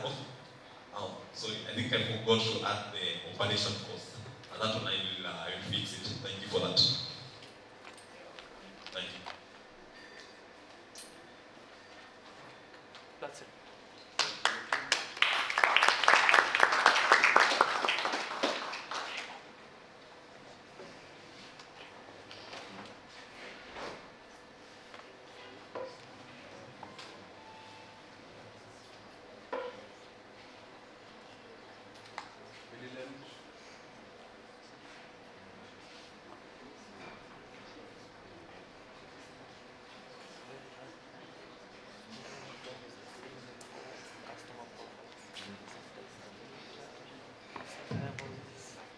Quite impossible. Resources.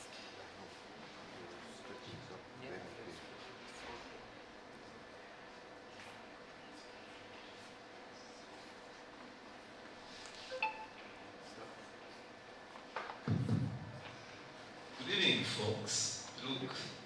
Look tired, man. So, my name is Johnston Juguna, and I'm here to sell you money. Maybe you may ask how. Well, I remember back in the days when you would walk into Naivas with 1,000 shillings and come out, holding bags, shopping. But today, that's a whole different reality. Walk to Naivas and you can just get a few bottles of milk, and that's it. This isn't just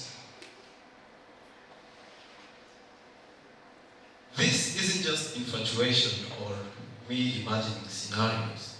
This is something that's happening in almost every African state right now. We're looking at 18 to the 2% inflation rate in markets like Nigeria and Kenya. Let's just take let's look at the problem. Let's say you're paid $50 shilling every month.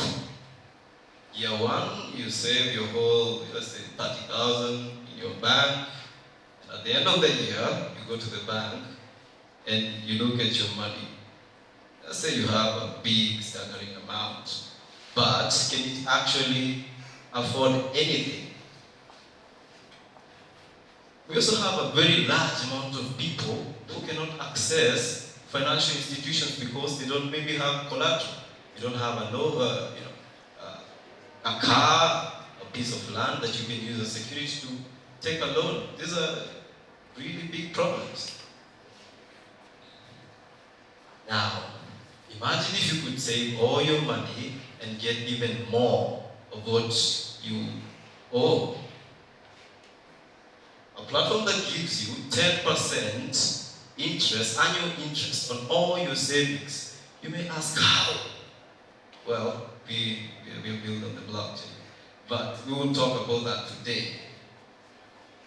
We're saving your money in dollar format and reinvesting this money somewhere else to grow even more. Now, this is our interesting solution where on the first, you can see that's our landing page, a very beautiful website.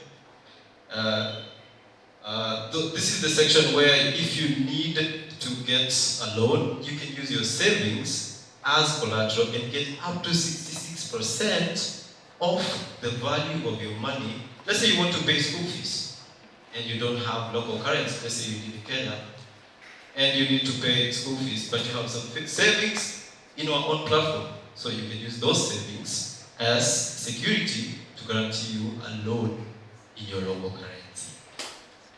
Zero transaction fees. You don't have to pay the vertical to withdraw. Yeah, it's free.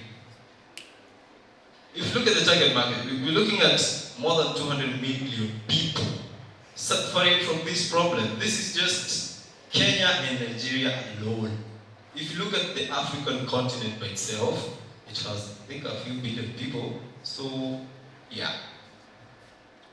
So the 52% adoption rate. So this is the growth that people are now adopting stablecoins for payments. That should tell you something, that people are now shifting to the new age of economic revolution. Stablecoins. And 58 billion in transactions last year alone. Just two countries, Kenya and Nigeria.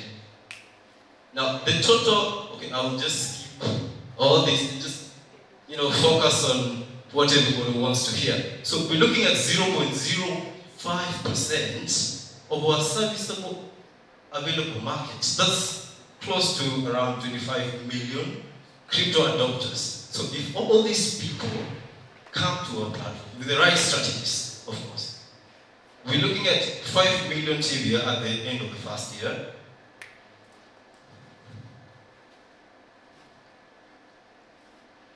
Oh, we have very amazing competitors. We have Tubes, traditional banks, and Ensuring. But all these have something in common. They all save your money in local currency, which is prone to inflation. You're literally giving someone else your money to throw away. Yeah, that's what's happening.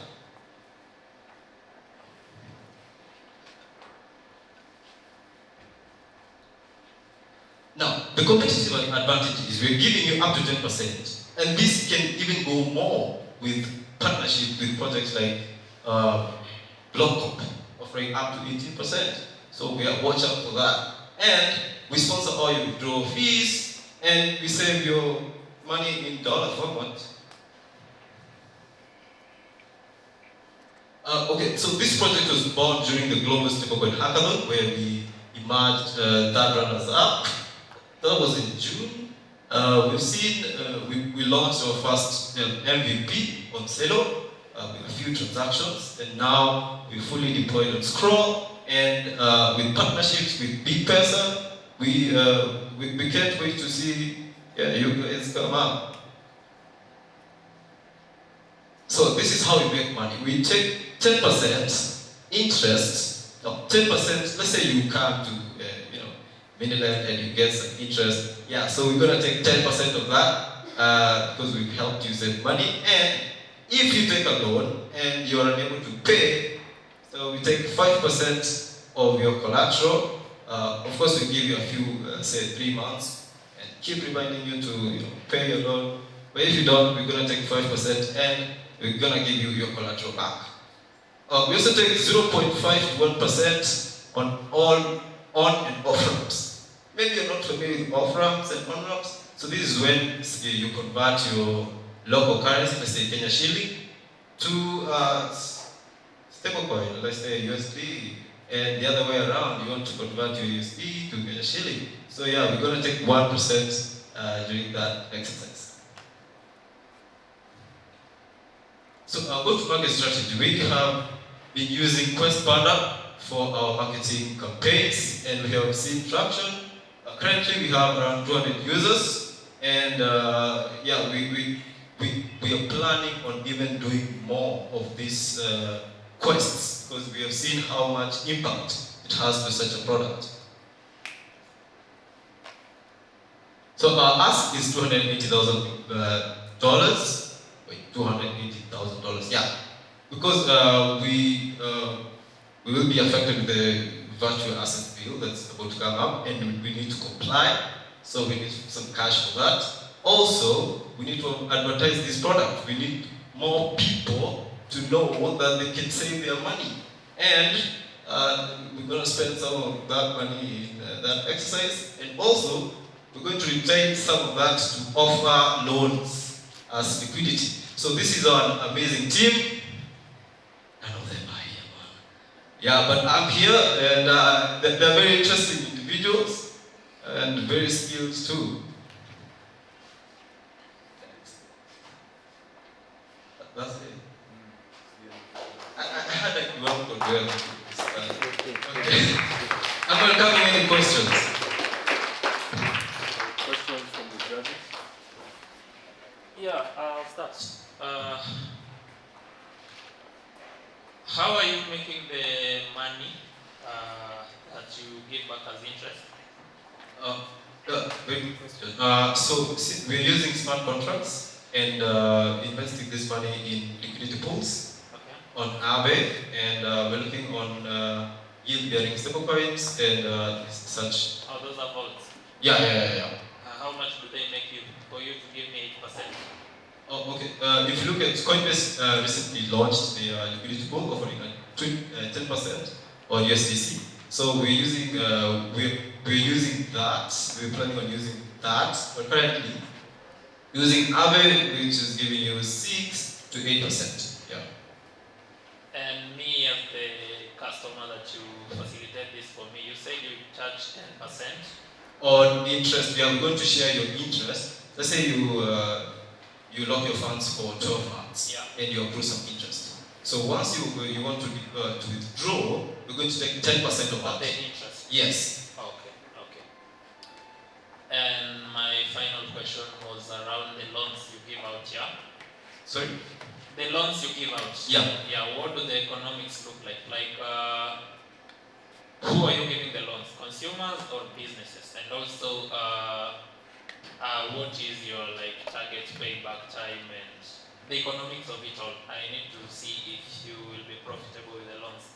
Because as you pointed out that you will take some deposits as collateral. Right. Yeah.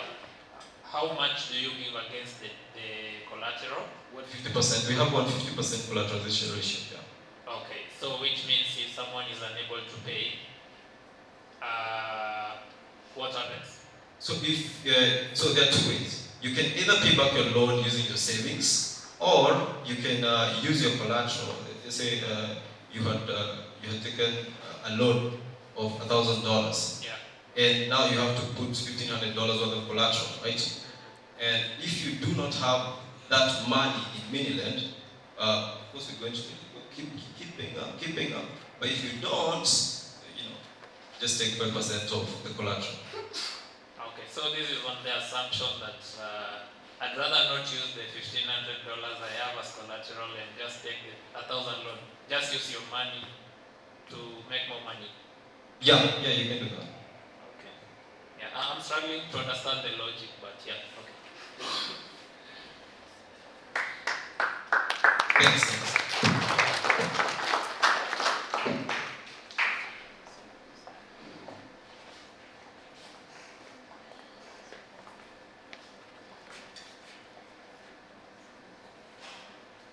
Hello everyone. My name is Dennis Kimathi, and I'm here to present to you Expendi.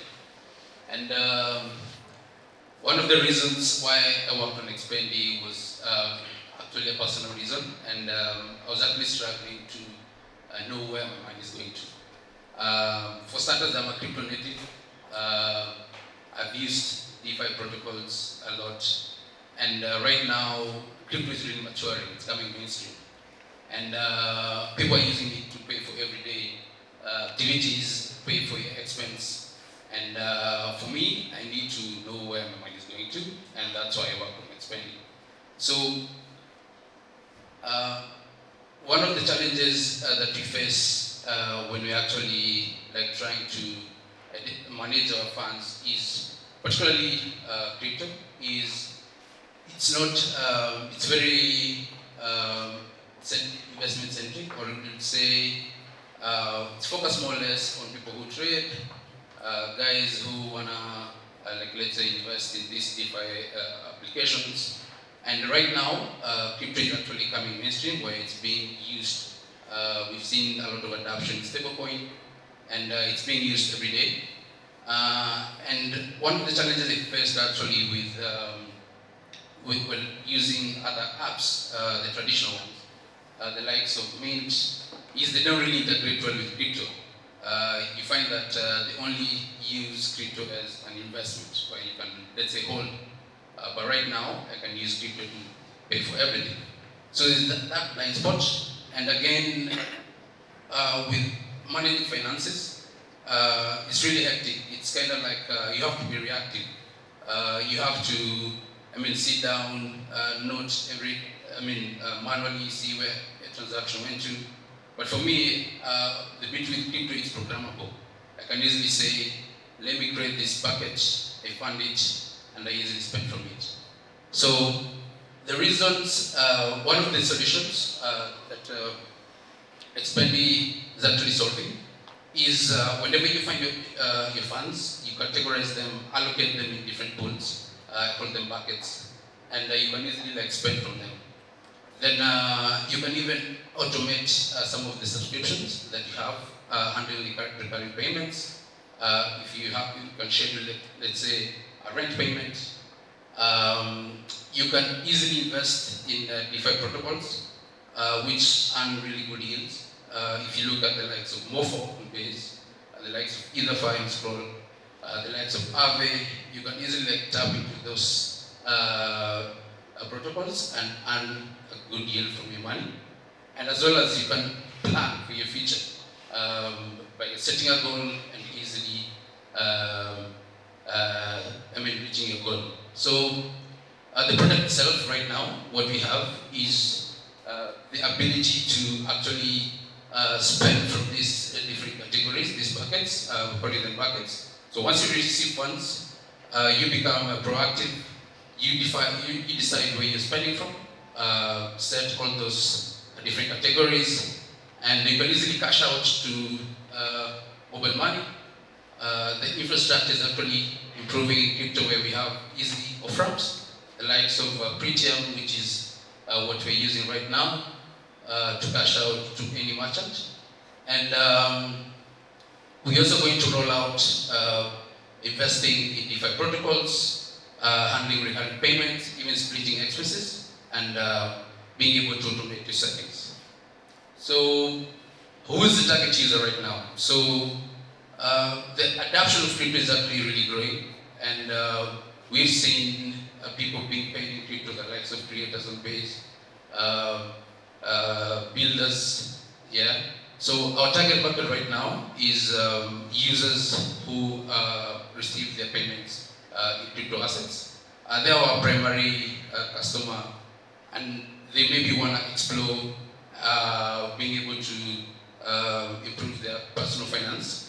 And even struggling with that, you can easily use Expendi to know where your money is going to. So I think the other market we're going to explore as well is bring people to the on-chain economy because there are a lot of opportunities for them that they can invest in, and that will be our next market. Then the market size we're looking at right now is over 3.9 trillion in global assets, crypto market right now, and over 400 million people currently using crypto. And the daily actually users is about 50 M of people who are transacting daily. And we look to actually capture about 22% of this. That would be about 500 to 1 million users as our initial tenable market. So if you compare Expendi to what we have currently, the likes of Uni, the budget, the likes of Mint, the likes of Launch Money, is they help you with managing your finances, but in a more reactive way. Like you'll have to manually log where I spent the money, which can be tasked. You need willpower to do that. But the beauty with Expendi is actually programmable money. You can easily set it, and you're good to go. We integrate with DeFi protocols. that annual yield across all chains using the likes of Bifi and the rest. So currently we've actually been able to get a couple of users, about 60 of them as our beta testers, and we've actually managed to have about 800 in USD value transacted on Expendi.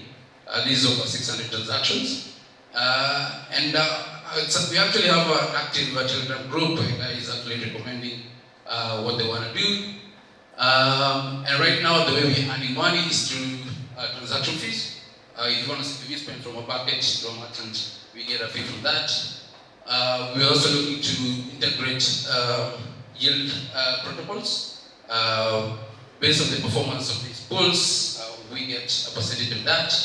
And in the future as well, implement a subscription kind of fee where we can bring more to the table, like having like a financial advisor who can help you, or an AI as well, that will give you insight to your spending habits. So right now, our go-to-market strategy is mostly driven through the community. We are active on Twitter, Telegram. If you wanna get help on using Expendi, we have also partnerships. Like right now, Pretend is our partner. Who is supporting us with on-ramping and off-ramping.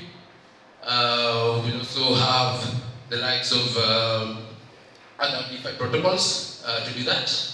And the impact we're having right now is we want people to make smarter decisions.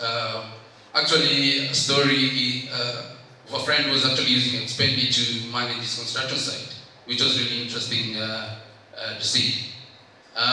So currently what we're asking for is about 100K development grants.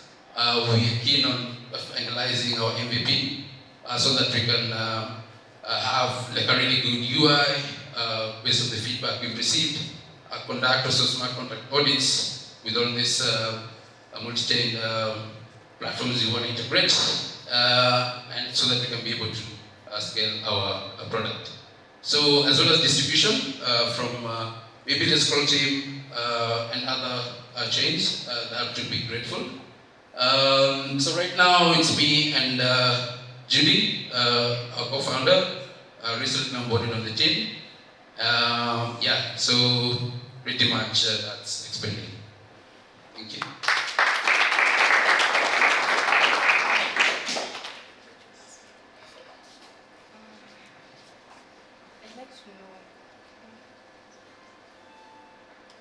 I'd like to know your strategy in acquiring people in the Web2 market. I haven't seen that in your presentation. Yeah. Actually, that's one of the feedback we actually received when we were doing our research is for someone who maybe uses M-Pesa, right? How can they utilize the app? So one of the solutions we're looking at is you can actually spend from a bucket, then choose a payment method you want to make. If it's through a normal M-Pesa transaction, we can use like a push. Then of course it will be recorded that you spent from another platform. Mostly, right now it's mobile focused, mobile money. And I think once they do the transaction, it's recorded that the transaction happened. So, but the focus right now is to fund specific buckets using crypto assets, which is much easier, but we're also looking forward to do that as well. Yeah, in line with the competitive landscape, you're looking at people like, what's the name? This popular budgeting Revolut. No, not Revolut. The one for businesses. Okay, the name has escaped me, but as she rightfully points out, it's more of the Web2 systems. But a major point of friction will be reconciling the Web2 transactions with the Web3 transactions, yeah? Because this will mean I have to maybe transfer my money from M-Pesa to Expend, of course, so that I can properly now assign a budget, which then again goes back to making some M-Pesa payments and what are the cost implications around that. But yeah, that's something to think about. My question, it was QuickBooks. I've remembered. Yeah, those are the kind of competitors you need to think about because they have the largest market share. I see a lot of value in this, especially for businesses, especially around the buckets and the whole allocation of expenses for businesses. So that's a comment you don't have to follow. From what I saw, you are not keen on any investor funding. You are into grants and Yeah. For now, that's what I wanna, because I wanna complete the MVP first. Okay. Before like actually want to raise. So have you thought about profitability so far, or your unit economics? Yeah, so I'm actually going to do the financials as well. As you can see from the slide, I haven't really completed. But I think the focus would be mostly the transactions that people do with the buckets, as well as for starters, then as well as the yield they earn from these protocols we're going to integrate.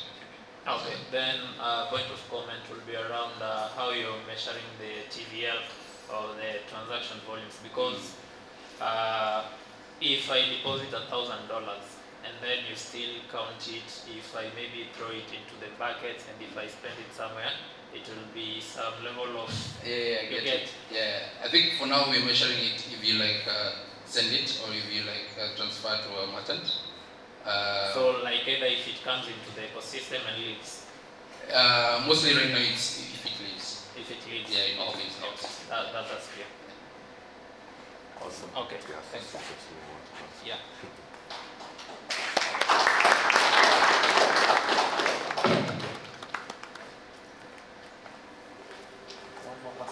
Yes, so one more project from Tanzania.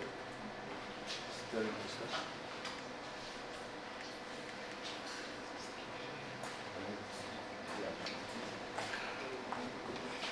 was going to ask about use cases.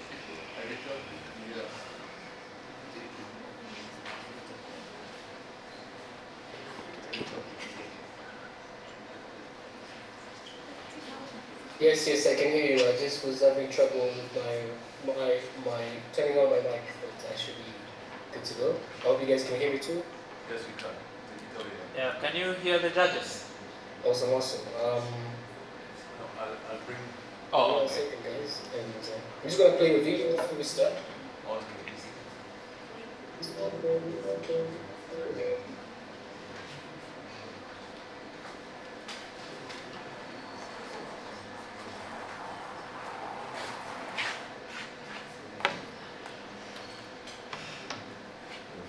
Tough stuff.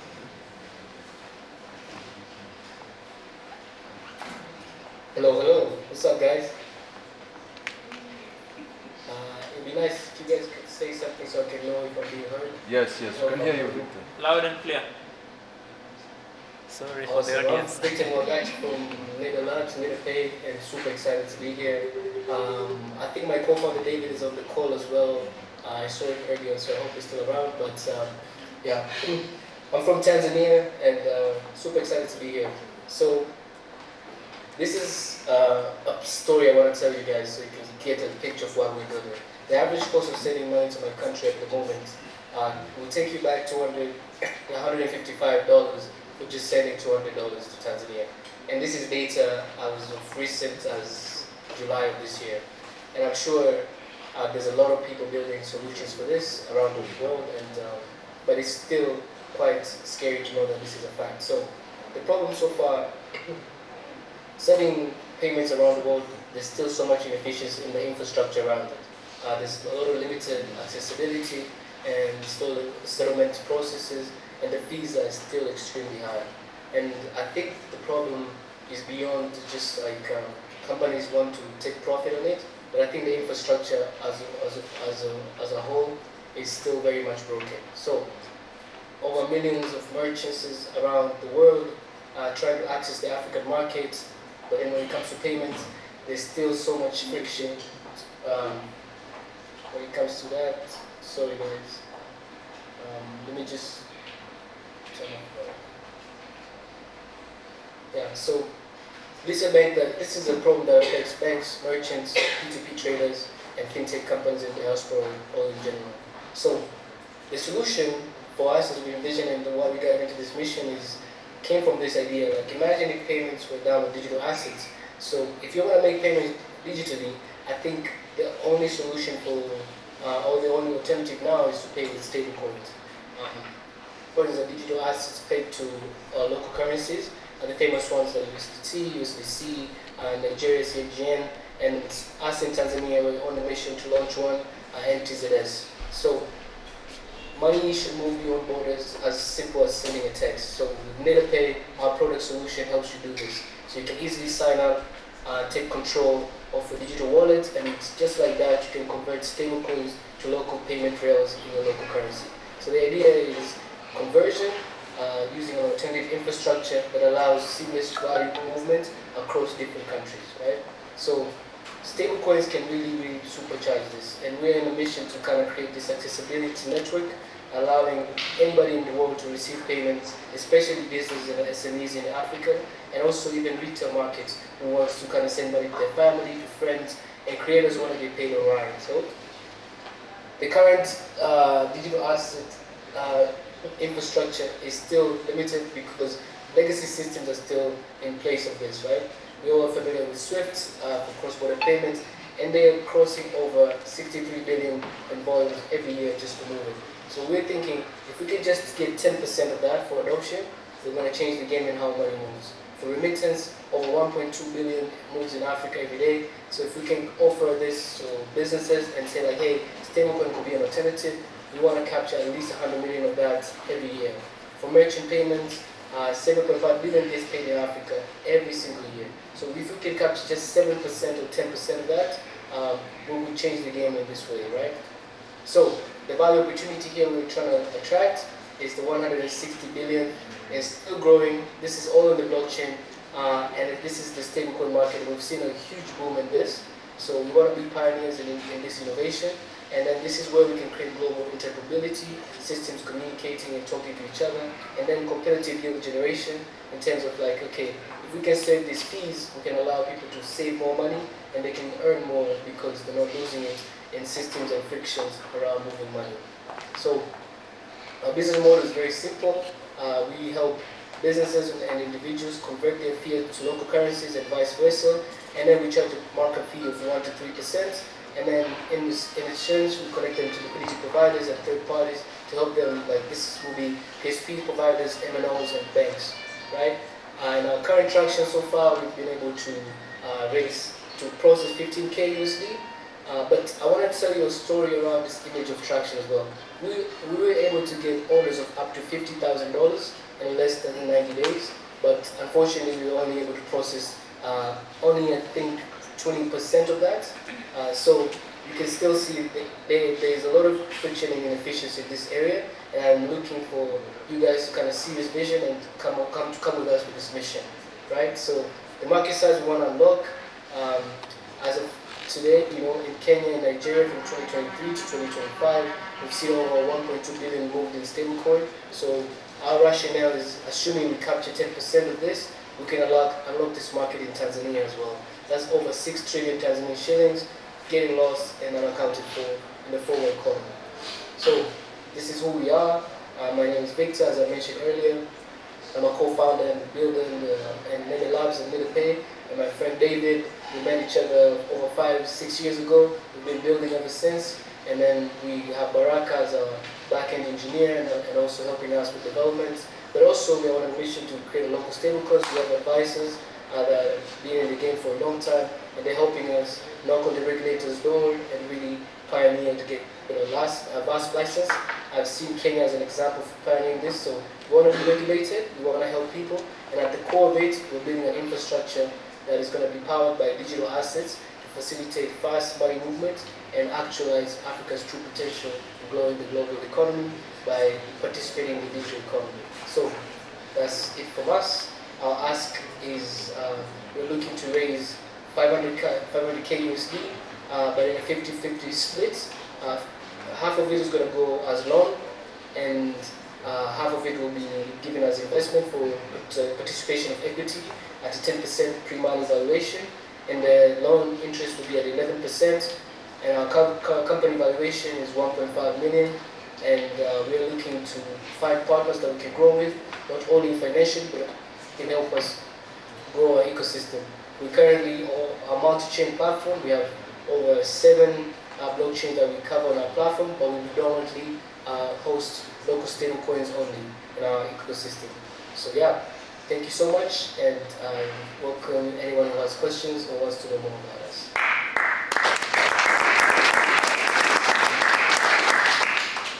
Yeah, so Victor, thank you. I'll have the judges ask you a few questions. And after that, I'd like to welcome one from the Scroll Foundation.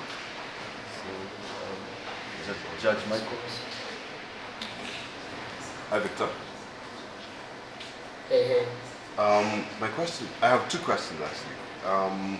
One, how long and how much will it cost to get to the 10% market share that you mentioned? And two, who's the ideal customer that you're looking for? Thank you, that's a good question. So, okay, our new customers at the moment will be merchants looking to make purchases. We see a lot of people buying things from China and Dubai, and we see a lot of volumes.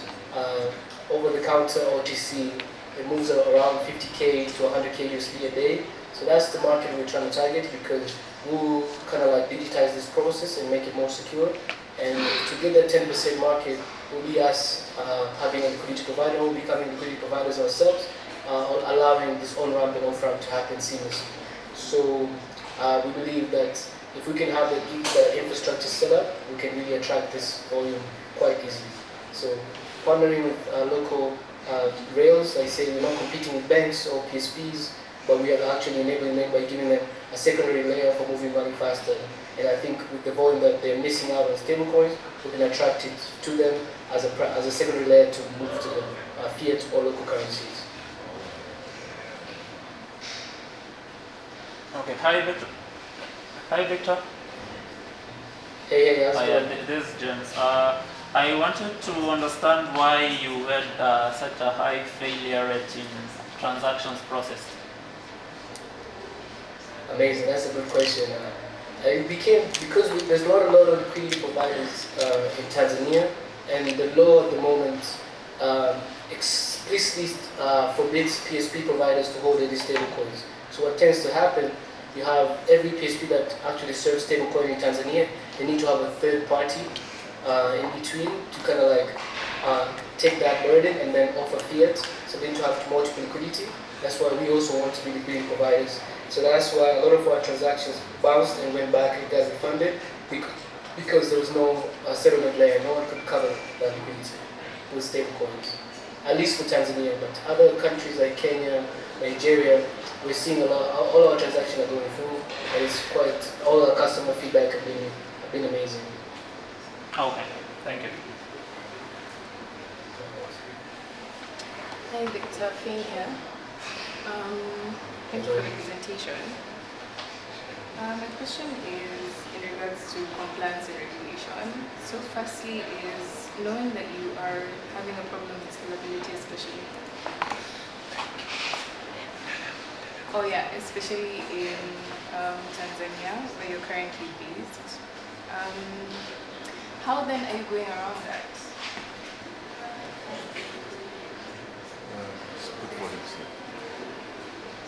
Sorry.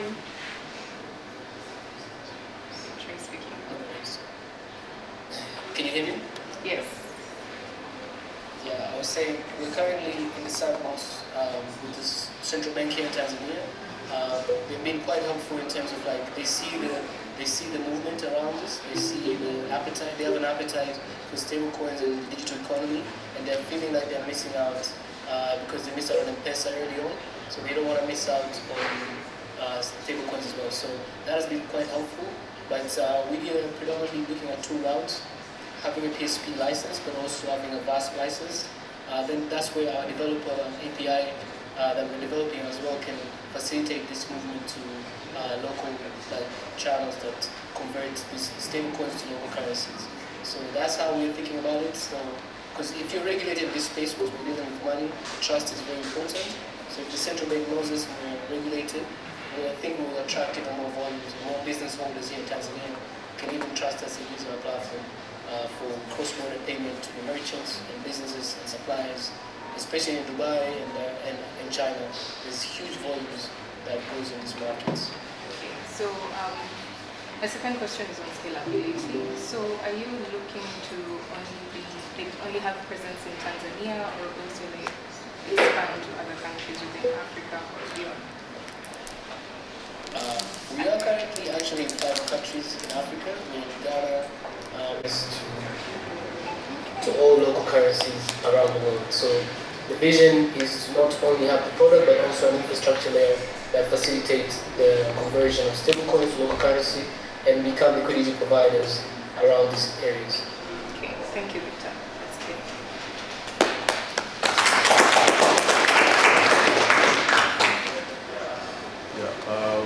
I think one's here with us, which might have dropped off.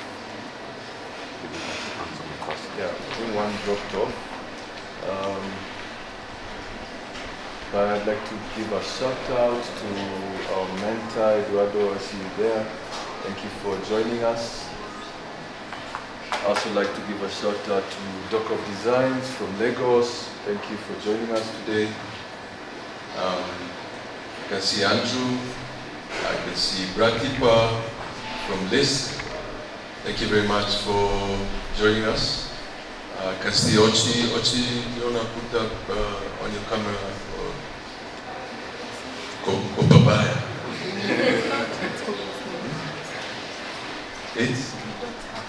We don't have time here for you, Ochi, so don't even bother. Okay, so we've come to the end of our presentations. I now can request the Project Mocha team to fire up the coffee machine. You guys start doing your thing, yeah? And then there's some bitings. And then as we just organize ourselves, I want to recognize Denise from APF. Denise, hi. Yeah. I'd like to recognize Fraser from Africa Hackon. Fraser. Oh, he's on the other side. Okay. Then Gubo Deba as well. So thank you very much to our judges. Judges, have you scored everything? Yeah. Scored everything. So Brenda had to leave. She had an emergency. She had to leave. So we'll drop, because she left in the middle of it. We'll just drop it. Then as people gather to get coffee and meals, we'll have a brief chat to compile our results and tally our results. But feel free. I know some of the guys who presented earlier are tired and hungry. See you. So tukunyweni kahawa, and thank you very much. Let's await the judges' results. Asanteni sana. And there's some gifts here for the founders and the judges and some other people. So see Washuka, see Spicy over here, and also see Eve for your gifts. Okay, asanteni sana.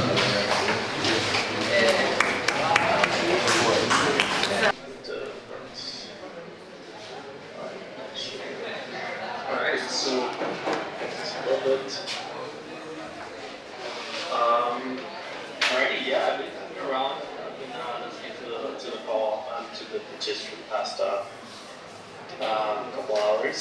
I did join a bit late, so I didn't get to hear the first ones, but I'm very excited that this is happening. Quickly to hear what its role, so the governance team as well at this time. Been working on the local note initiative since early January this year, looking to basically build out a program that has meaningful impact in local strategies around the world. And Kenya was of the first few teams that were able to propose a solid structure for a local note in Kenya. and very happy to see this coming to fruition after a couple months of execution. So generally speaking for us, I guess like the most important thing was creating impact locally, and of course funneling talent that could potentially build and scroll. I think impact has been created. I've been hearing like great feedback from like more teams on the ground, from other teams, for example, Wi-Fi, to grow and Project Mocha, or Hostess Pro that we need to chat about the impact of a program like this in a country like Kenya. So generally speaking, very happy with the outcome. I must say that there's still a lot of work to do. The founder journey is much more complicated than a 3-month or couple weeks incubation program, right?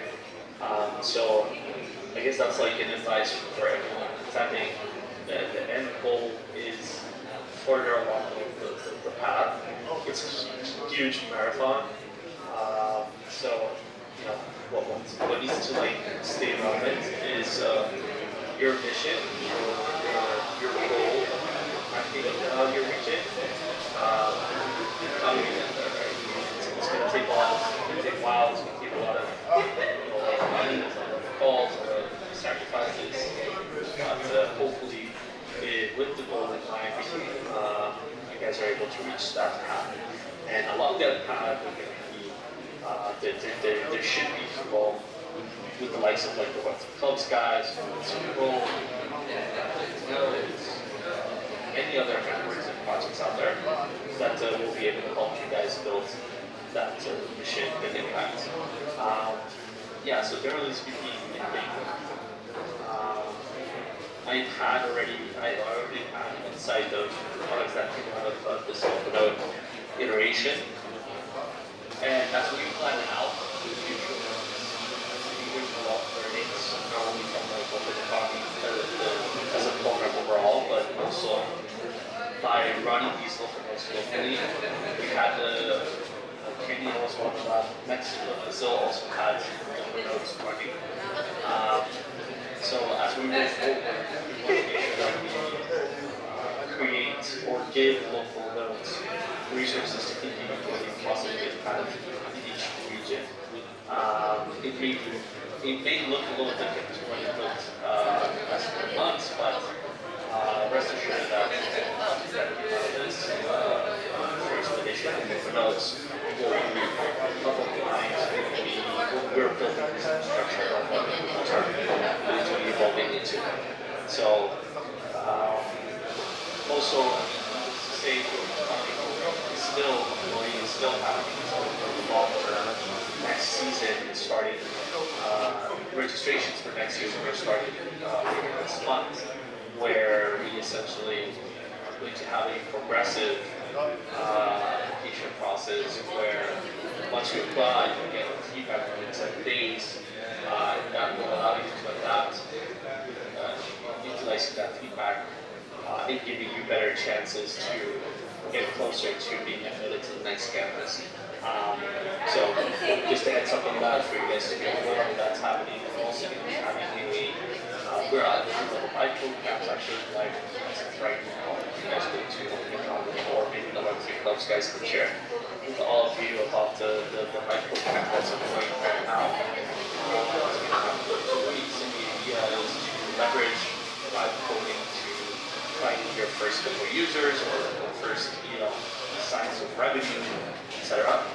We're also going to be having another hackathon planned out in a couple weeks. That one's going to be more focused towards mobile applications, super user applications. There's sort of like criteria. That's what we're looking for season 3 in open economy. But yeah, just looking to see you guys as well right now. Maybe you can skip and then the audience here. Attention, just a minute. 1 minute. 1 moment. 1 moment. But essentially, Tim, I'm very happy 1 to moment. have this happen in Kenya. I do hope that we can bring more impact and more communities to the teams there. So yeah, I'm always very open to conversations as well, so we get to chat.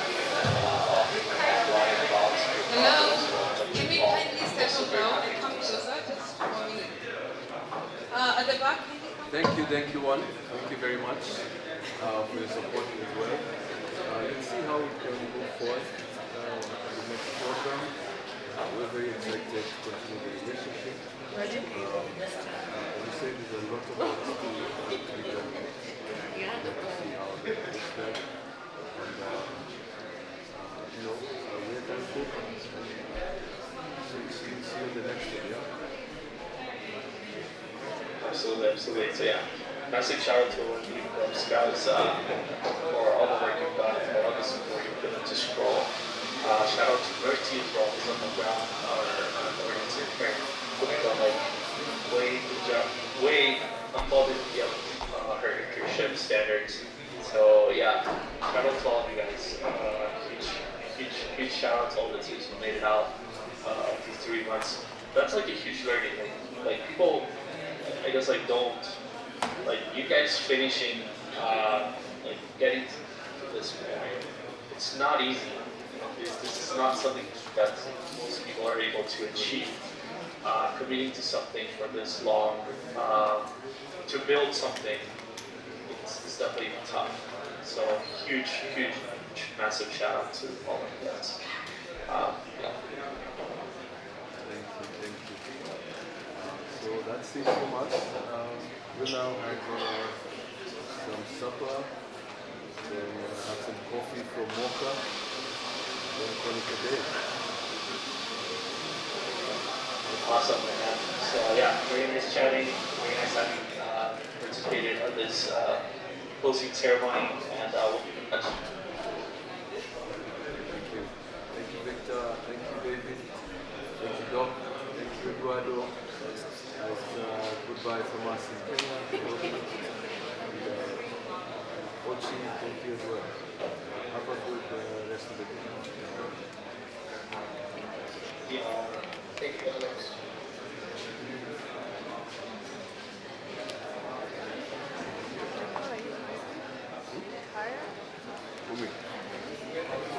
Thanks everyone. Take care.